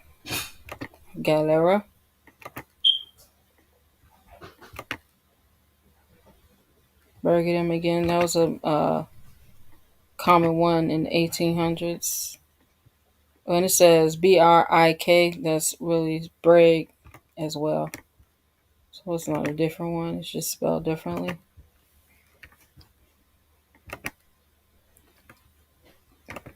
Ship. Pretty much anything coming out of Liverpool is just going to say ship. I think they must have been real illiterate in Liverpool because they couldn't even write down the type of shit.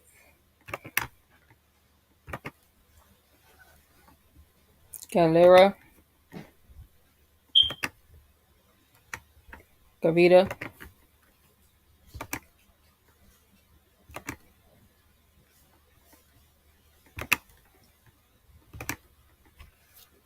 Gavita again.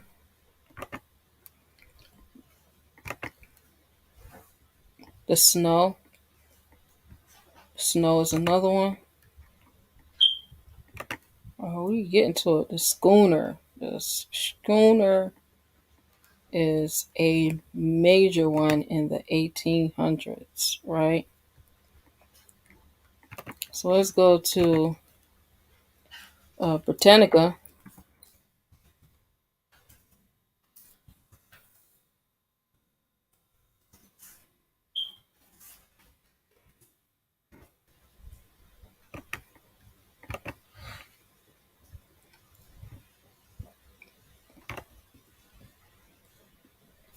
I need y'all to see what these shits was looking like.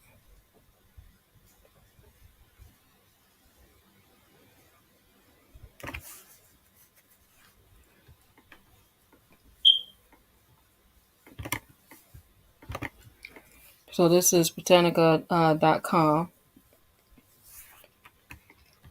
Right, the Brigantine is a sailing ship. Most of these ships were sailing ships. Right, this was a large brigantine right here. Right, brigantine 2-mast sailing ship with square rigging on the foremast and fore aft rigging on the mainmast. The term originated with the 2-mast ships, all powered by oars, on which pirates and sea brigands terrorized the Mediterranean in the 16th century. The Northern European waters, the brigantine became purely a sailing ship. Its gaff-rigged mainsail distinguished it from the completely square-rigged brig, though the two terms came to be used interchangeably. For example, brigantines with square topsails above the gaff mainsail were called true brigantines, whereas those with no square sails at all on the mainmast were called hermaphrodite brigs or brig schooners. Brig schooners. All right, so these ain't really. This ain't no real big ship. Ain't no 5, 6, 7, 809 slaves. Ain't no 100 slaves on here. No, it's not happening. The sloop ship, single mast vessel. This is even smaller than the brigantine. Single mast sailing vessel with fore and aft rigging, including mainsail and sometimes one or more head sails. A sloop of water was a small sloop rigged warship mounting about 20 guns. In modern usage, the sloop is practically synonymous with the cutter. This is a military ship, period. This is a naval ship. The cutters were naval ships, period. East Indiaman. East Indiaman. Right? The East Indiaman, large sailing vessel of the type built for the 16th to 19th century for the trade between Europe and Southern Asia. We ain't even see this ship. This was a ship between Europe and Southern Asia. The first were Portuguese and Dutch Indiamen.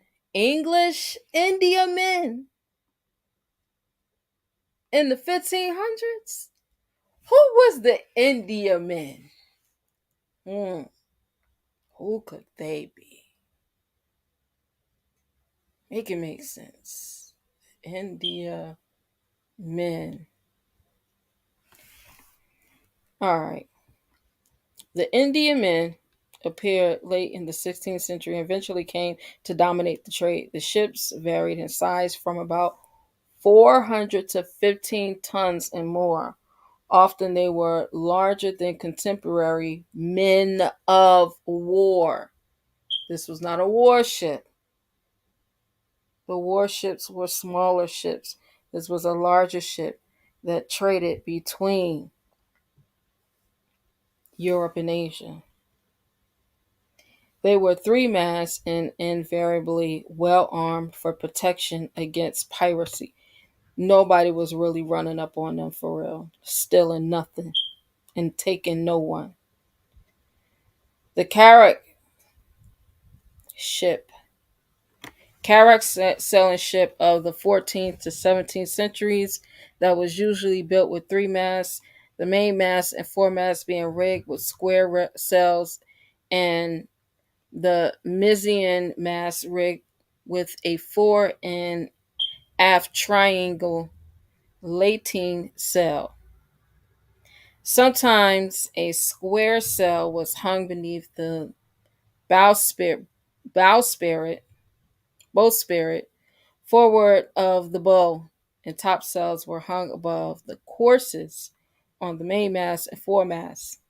Some larger carracks held a fourth mast. The bonaventure stepped behind the mizzenmast to carry another latent sail. The carrack was deep and broad with a high stern castle and still higher forecastle thrusting out over the bow. Large carracks may have reached almost 45 meters, which is 150 feet. Right. So, um, when I as I'm doing more research about it, I'm learning that uh, this type of ship was like 150 by 50, right? 100 by 50, right? So we're talking about a little bit over 5,000, a little bit over 5,000 square feet.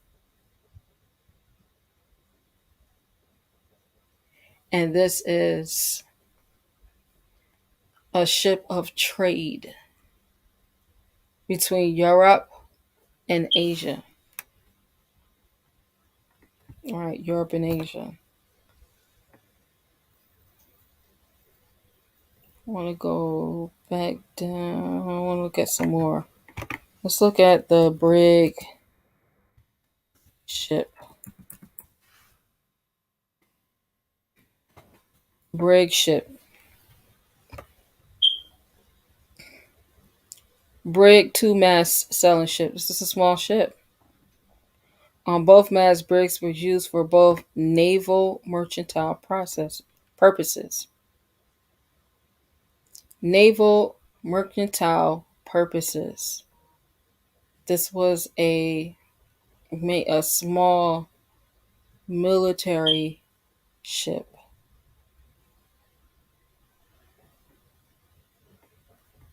Yeah, it wasn't a whole bunch of us coming over here on any of these ships.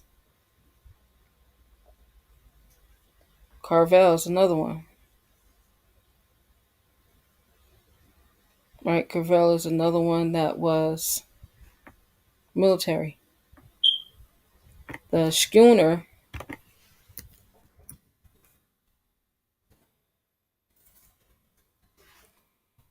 was another one. Schooner started as a two mast, small little ship.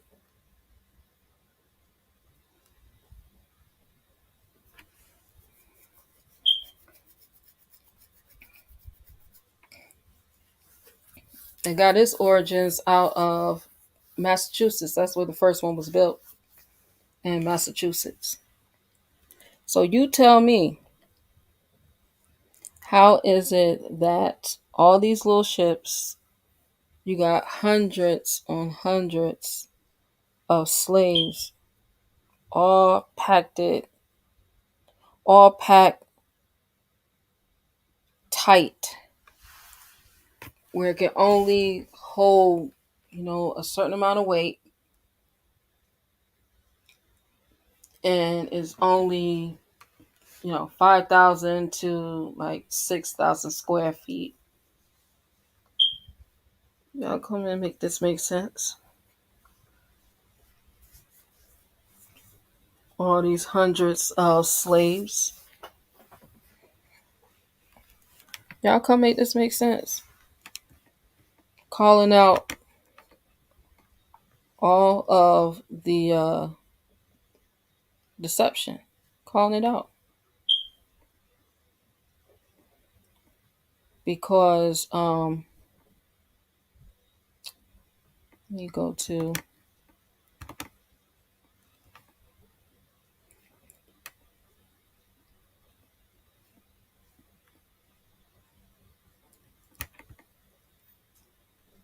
most of your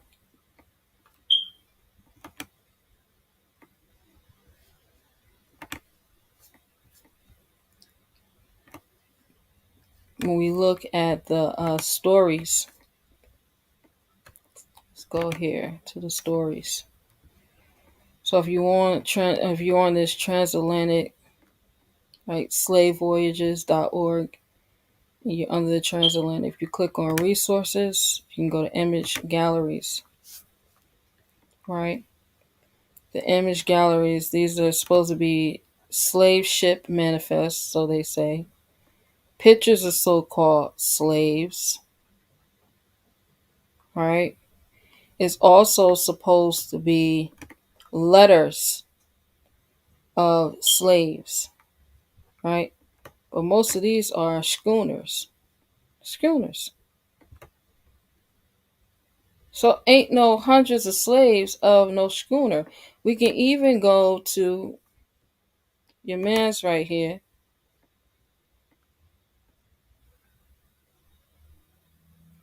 Right?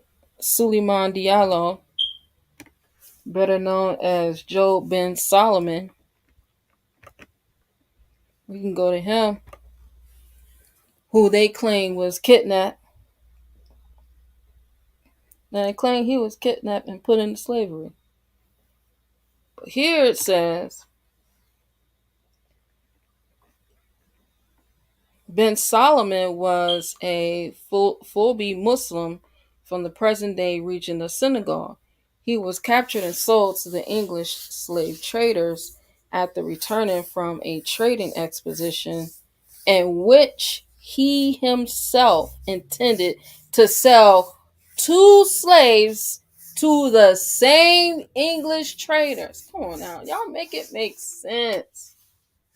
Because ain't none of this adding up. Like, when the more and more that you study, the more and more you research, the more and more you find this information out, it just makes you angry and upset, because time and time after again we continue to allow these people to manipulate and play around with our minds. So you became a slave of the same people you was trying to sell two slaves to? Come on now.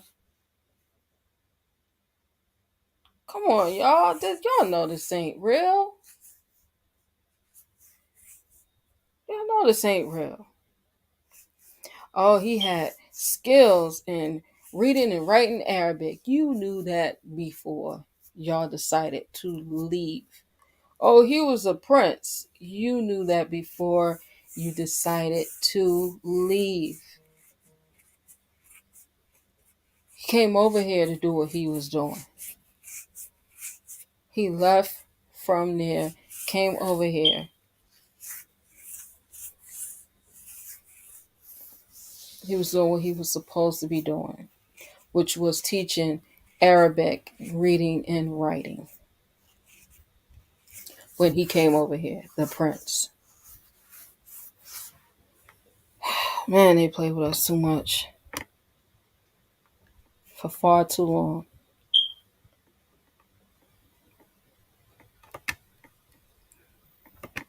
Yeah, that's what happens when we continue to participate and integrate in this thing that they didn't set up, so-called a government or governing body. So I'm going to keep going into this because this is integrate. This is one of the clearest examples of integration and enumeration.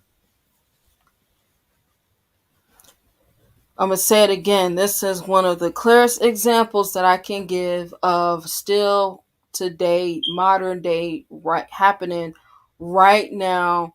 Moors doing it. No one is making Moors do this, but Moors are voluntarily submitting stuff so that they can get legislation passed, not only here in Illinois, but in other states as well.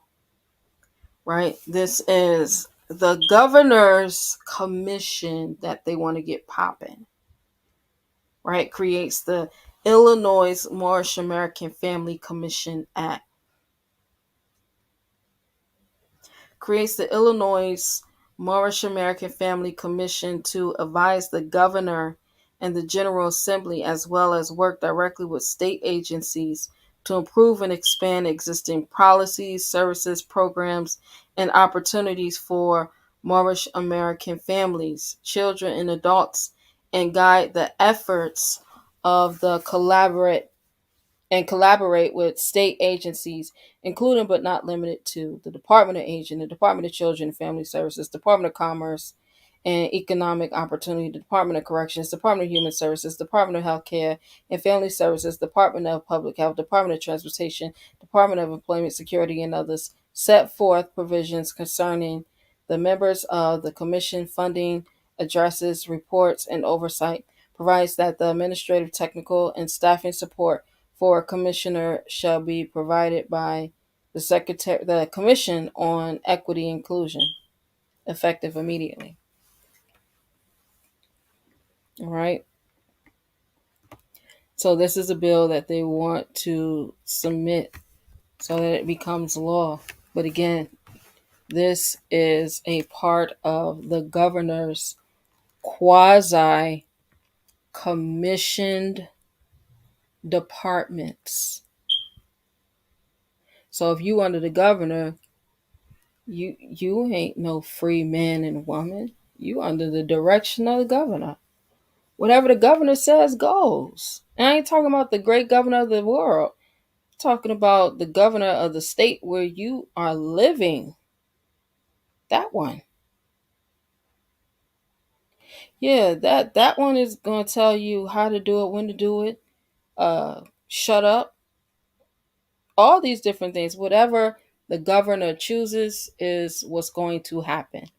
Don't believe me. Let's go and look at what the governor has done in the past. Because the governor is going to do his job.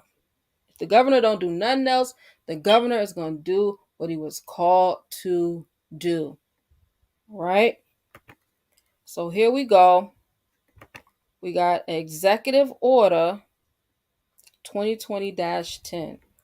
COVID-19 Executive Order number 9. Right?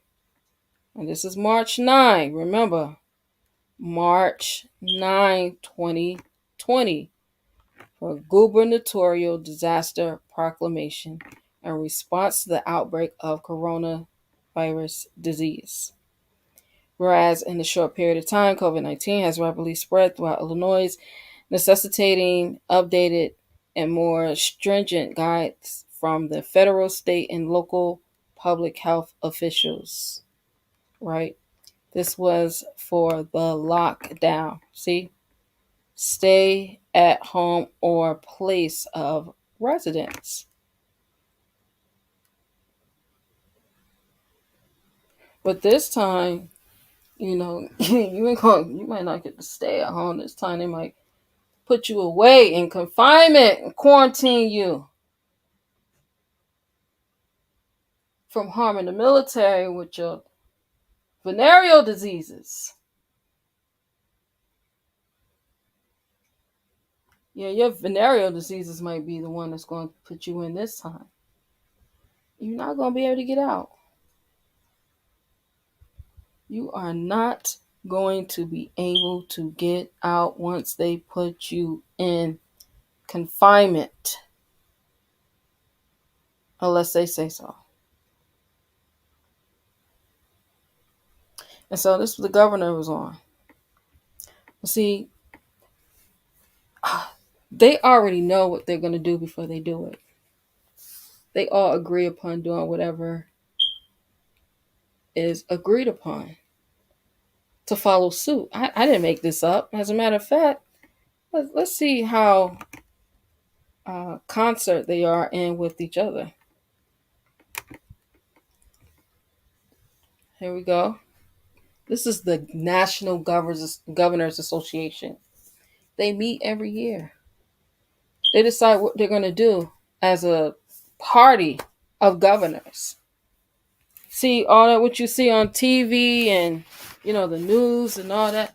That's for the public. That's for the public.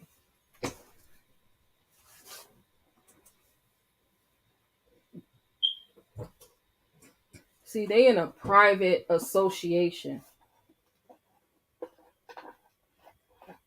And each of them within their private association are going to decide what they're going to do as a body of governors before they even do it. See how all of them decided to do this on March 9th, 2020? They all proclaimed stay at home. They all gave a stay at home order. March 9th. So you don't believe that Moorish American family bill is not going to be ordering the Moorish Americans to stay at home, take tests, participate in experiments.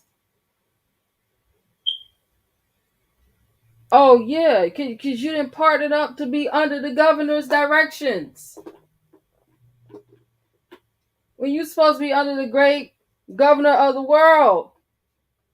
And you want to be under the governor that's a part of the franchise.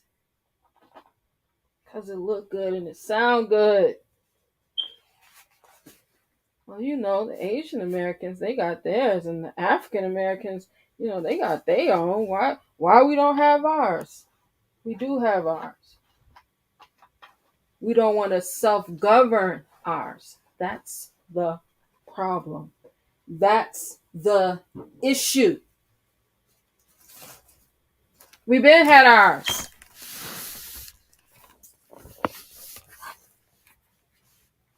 You know what? Let me show you.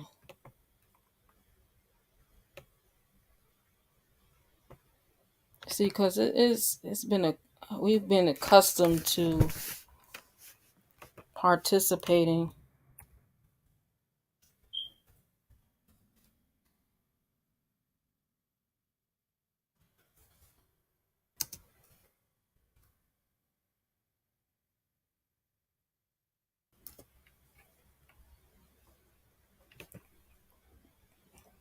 Just following whatever, because it sound good and it look good.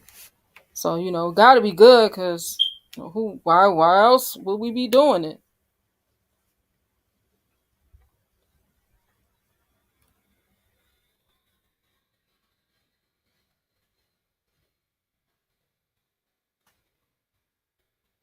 Everybody else is doing it.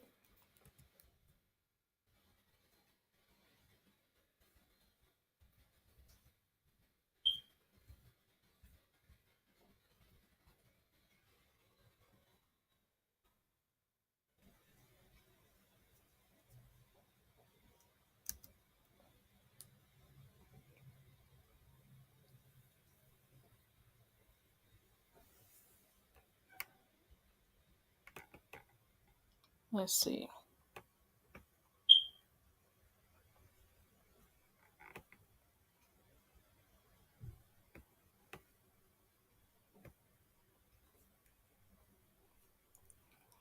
Because we supposed to always have our own. We always supposed to be about our Father's business. We don't want to really be about our family business, which is our Father's business. We want to get along. We want to go along to get along.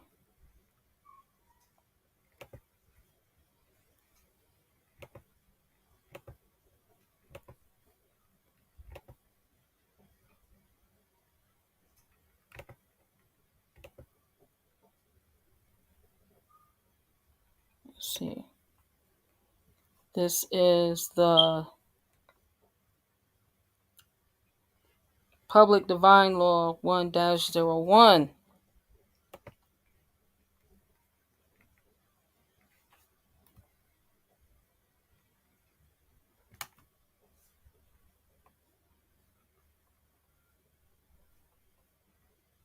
Here we go. I want to go up some more.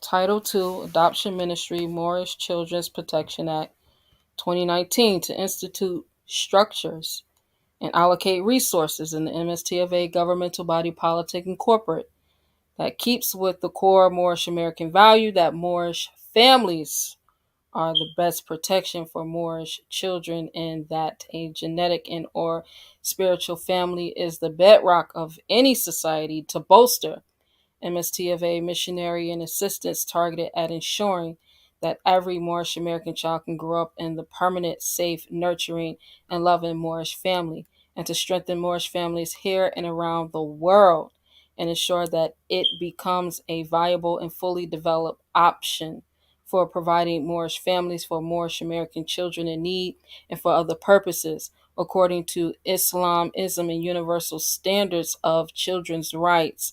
All children have the right to their nationality of origin and to grow up in a nurturing, loving environment where their spiritual, emotional, cultural, physiological, psychological, and intellectual needs are met. All children have the right to know their lineage and to celebrate their unique national cultural rights to their natural cultural, linguistic, and spiritual identity. All children have the right to a safe, supportive environment where their rights to dignity, education, and the development of their talents are well respected. The best interests of the child should be the primary consideration in all decisions relating to children, including adoption. Be enacted by the Supreme Grand Body of the Moorish Science Temple of America, MSTFA, assembled. Short title. This act may be cited as Moorish American Children's Protection Act of 2019. Table of contents, findings, purposes, definition. Title 2A, jurisdiction, Section 101, enforcement of the Moorish Temple of America, MST of A, theocratic ecclesiastical jurisdictional authority. Title 2B, institution for Moorish American child fortune, responsibilities and function. Section 20.1, establishment of Department of Moorish American Children and Family Protection, and the MST of A, Section 202, responsibilities of Moorish American Children and Family Security, to enforce in Muslim customary law and adoption service cases. Section 203, responsibilities of Moorish American missions for adoption-related case processing. Title 2C, annual reporting, Section 301, annual report on Moorish American children living without Moorish American families. Title 2D, funding and effective dates, Section 401, funding. Section 402, effective dates. Section 2, findings and purposes. Findings, MST of A, Supreme Grand Council makes the following findings. The members of the Moorish MST of A recognize and believe that Moorish American children must grow up in permanent, safe, and nurturing Moorish families in order to develop and thrive. Science now proves conclusively that children suffer immediate, lasting, and in many cases, irreversible damage from time spent living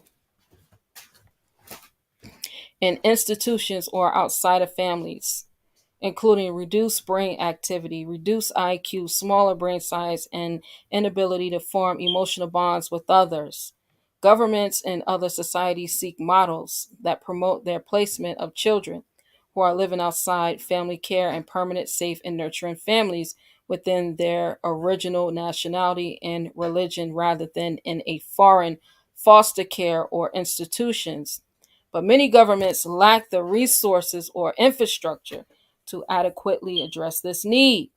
Despite the good efforts of countless governments and non governmental organizations, millions of Moorish American children remain uncounted and outside of the protection, nurturing care, permanent safety, and the love of a family of the same nationality and religion of origin.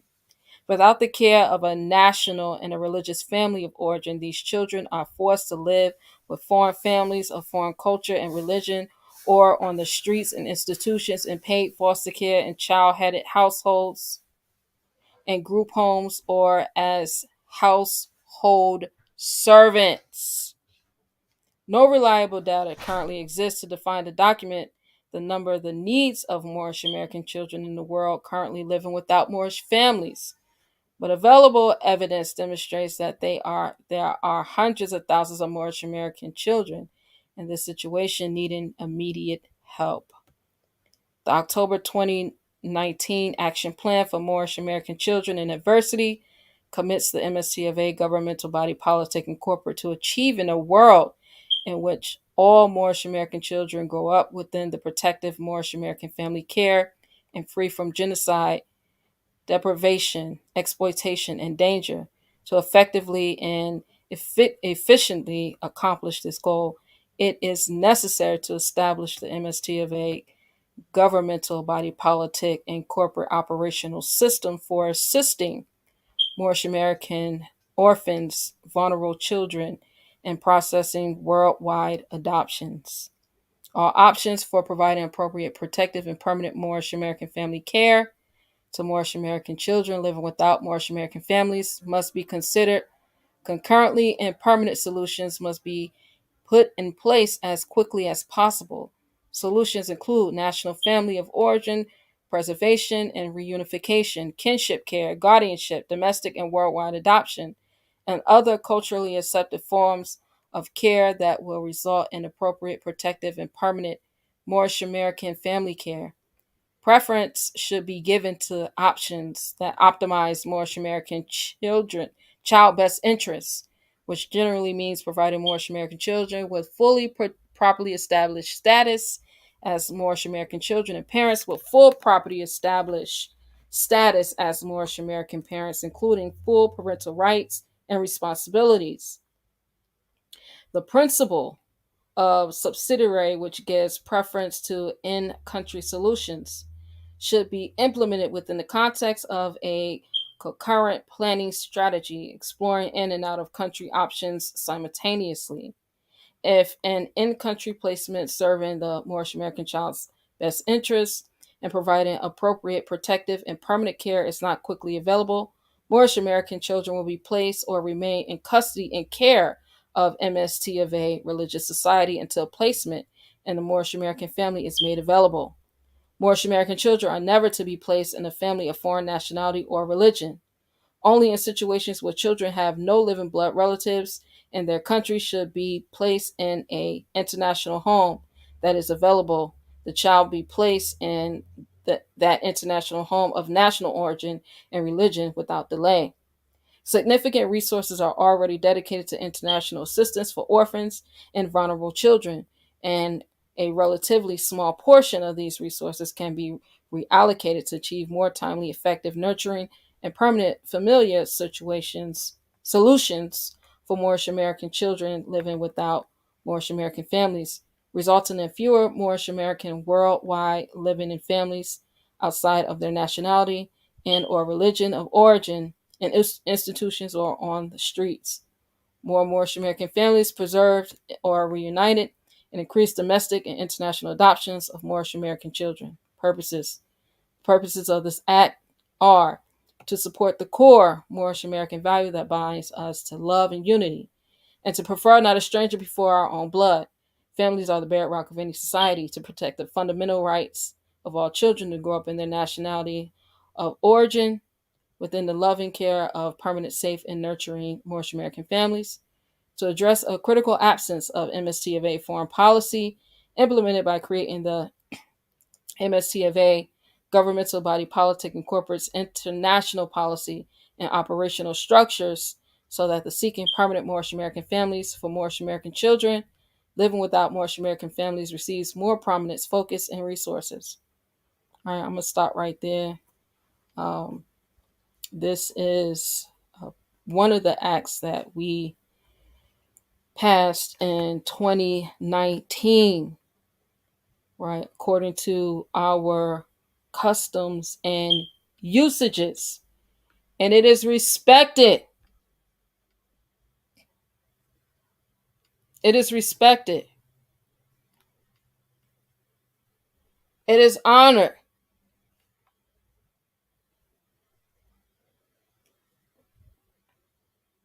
We don't like accountability and responsibility. It's easier for us to be under the governor of these states.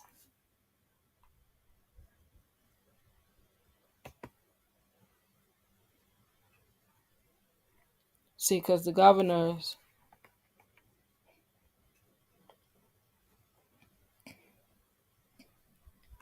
they already got their orders. See, they already coming together. They come together every year. Here it is, us Moorish Americans, we can't even come together, but the governor's they're going to come together every year.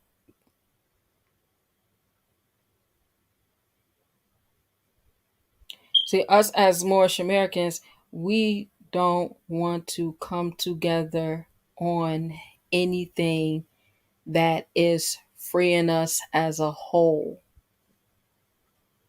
unless it is under the jurisdiction of the state.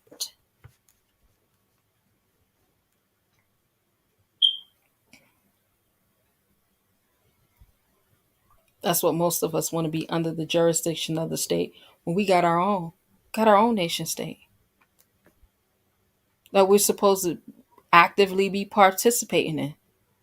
We're supposed to actively be passing law, adhering to the law, the seven, the additional seven, the general, the supreme, the ordinances of a law. Those aren't the only laws that we are supposed to be adhering to. We're supposed to continue to pass law and adhere to it.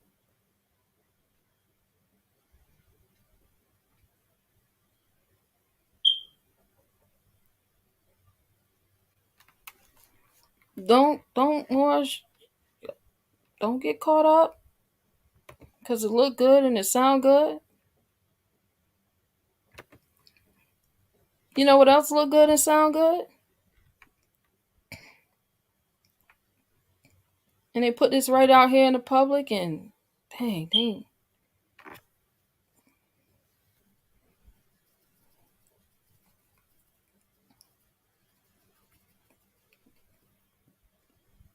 Because it look good and it sound good. Stay at home. We're going to protect you all.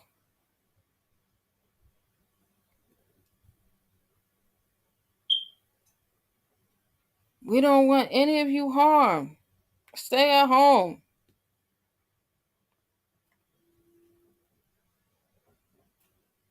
You gotta know when you're being set up. You gotta know. Everything that glistens is not good.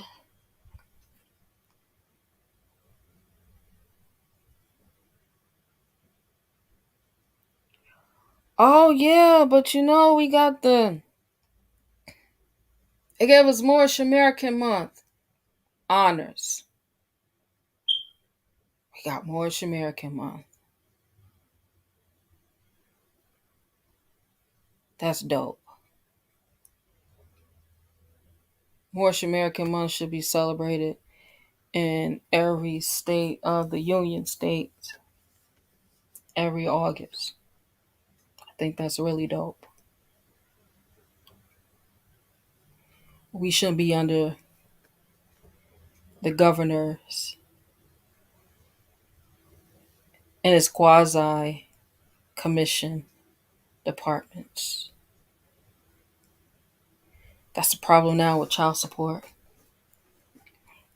I don't care what union state you're in, child support is ran through the administrative governor's quasi rules and regulations. And they keep having you to show up for this administrative hearing. And you ain't never getting no remedy because you keep going back to that administrative hearing.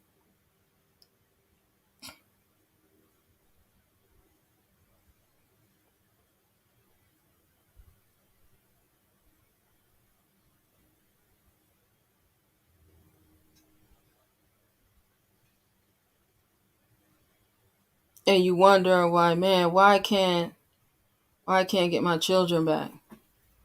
Because you keep participating in the administrative hearing. Why they keep taking me to jail because I ain't paying child support? Because you keep participating in the administrative hearing under Title 4D. They done signed up. They done partnered up to be a bill collector, literally. They actually pay for the contract. I got contracts for different states. They pay for the contract to be a bill collector. We got one county. I've been assisting one of the brothers. We got one county where it's crazy because this man who claims to be a judge in child support court was literally retired from the bench according to the constitution of the state because they are too old. They can no longer be a judge in that state.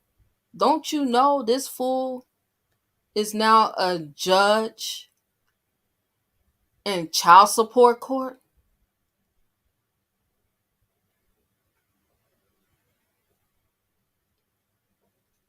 When they had to retire 2 years ago, they had to retire. They retired 2 years ago off the bench because they too old. But now they in child support court, hearing all these cases.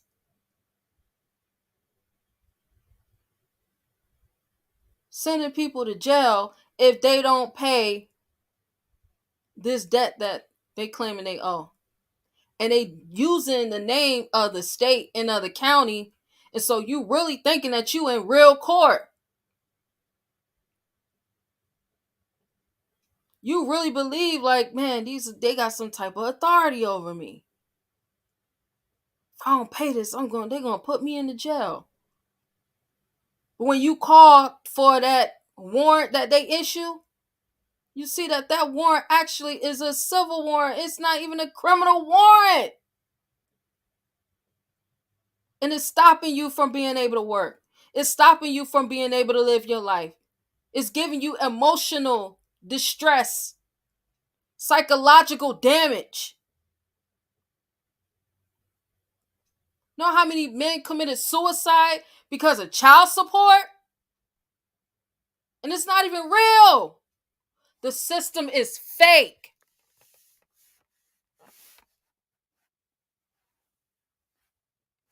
It's a debt collection agency.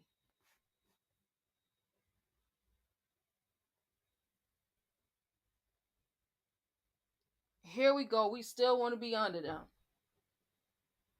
Because everybody else got it. Everybody else doing it. Everybody else. I learned my lesson a long time ago about that everybody else. I remember growing up and I would say to my parents, but everybody else is doing. Guess what? My mother looked at me and said, but you ain't everybody else, child. You minds. I don't care about what everybody else is doing. You're going to do what I tell you to do. You belong to me. I learned that lesson growing up. That everybody else is doing. Because what everybody else is doing always got me in trouble. Following everybody else. I learned that lesson a long time ago. For those who want to be a part of your own,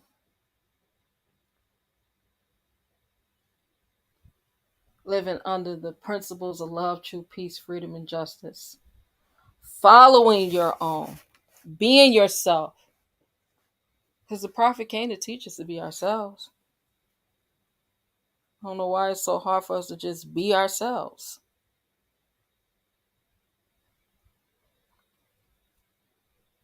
You would think, by now it's just, what, we gonna be ourselves, y'all.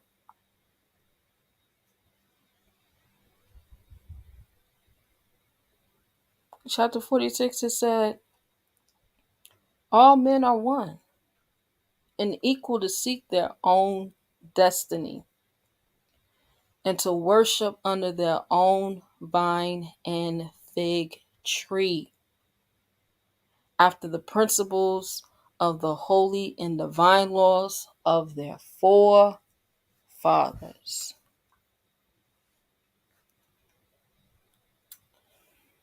If y'all haven't already, set up your trust in your family's estate. Haven't got your home office running. Make sure you do that way before it get cold. Whatever business ends you need to tie up, make sure it's done before it get cold, y'all.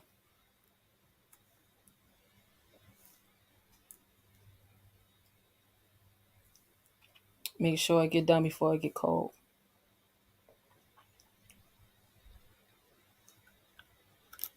Continue to be yourself.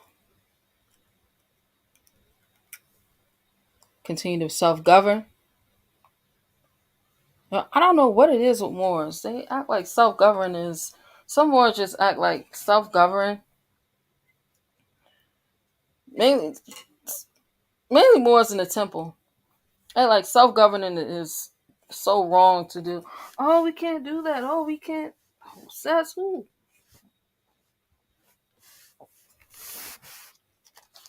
Chapter 46 say we supposed to be under our own vine and fig tree so that all men are equal.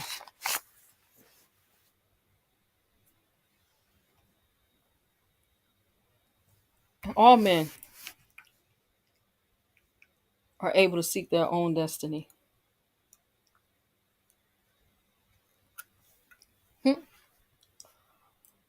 Mm-mm-mm. Moors just don't be following what Prophet Nova Jurali said, because, well, my grand sheik ain't say that. Well, my grand sheik ain't my grand sheik. Y'all better get out of that. You gotta tell your grand sheik you gotta move around. Because you gotta apply these lessons to every part. So I'm gonna get up out of here. I want to say honors to each and every one of you all that came out. Peace, Brother Elwood Evansville. Thank you for showing up. Again, make sure y'all like, subscribe, hit the bell so you can always get notifications when I'm going live. We'll be back here on tomorrow for Holy Night meeting.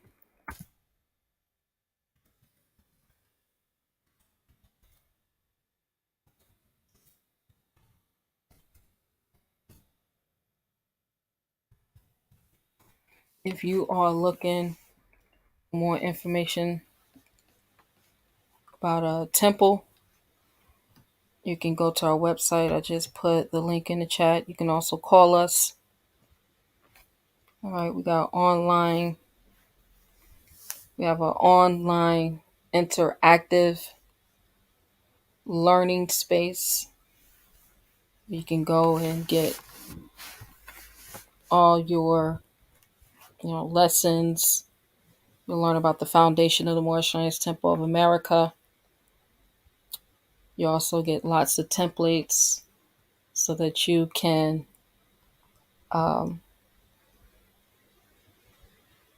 you can correct your status. So that you correct your status. And yeah, I did say you can correct your status. Seen a lot of Moors say stuff like, Prophet Nova Jurali ain't never say nothing about status correction. He ain't never say correct your status. You don't know what he said. You just listening to what somebody told you. Where's that? Where's that? I ain't never read it. Go read some more. And before you go read some more, get some understanding. Get some comprehension.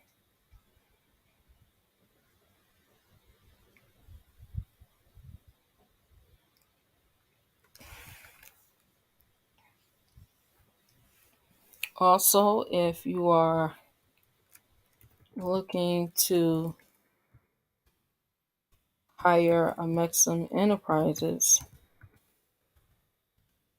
any court cases that you have, if you need your trust and estates home office set up, you want us to do it, definitely reach out to us. I put the link in the chat for amexem enterprises LLC as well. With that being said, Moors, see you all back tomorrow. Inshallah. We're going to continue to do this work. We're going to continue to worship under our own vine and fig tree. Peace and love.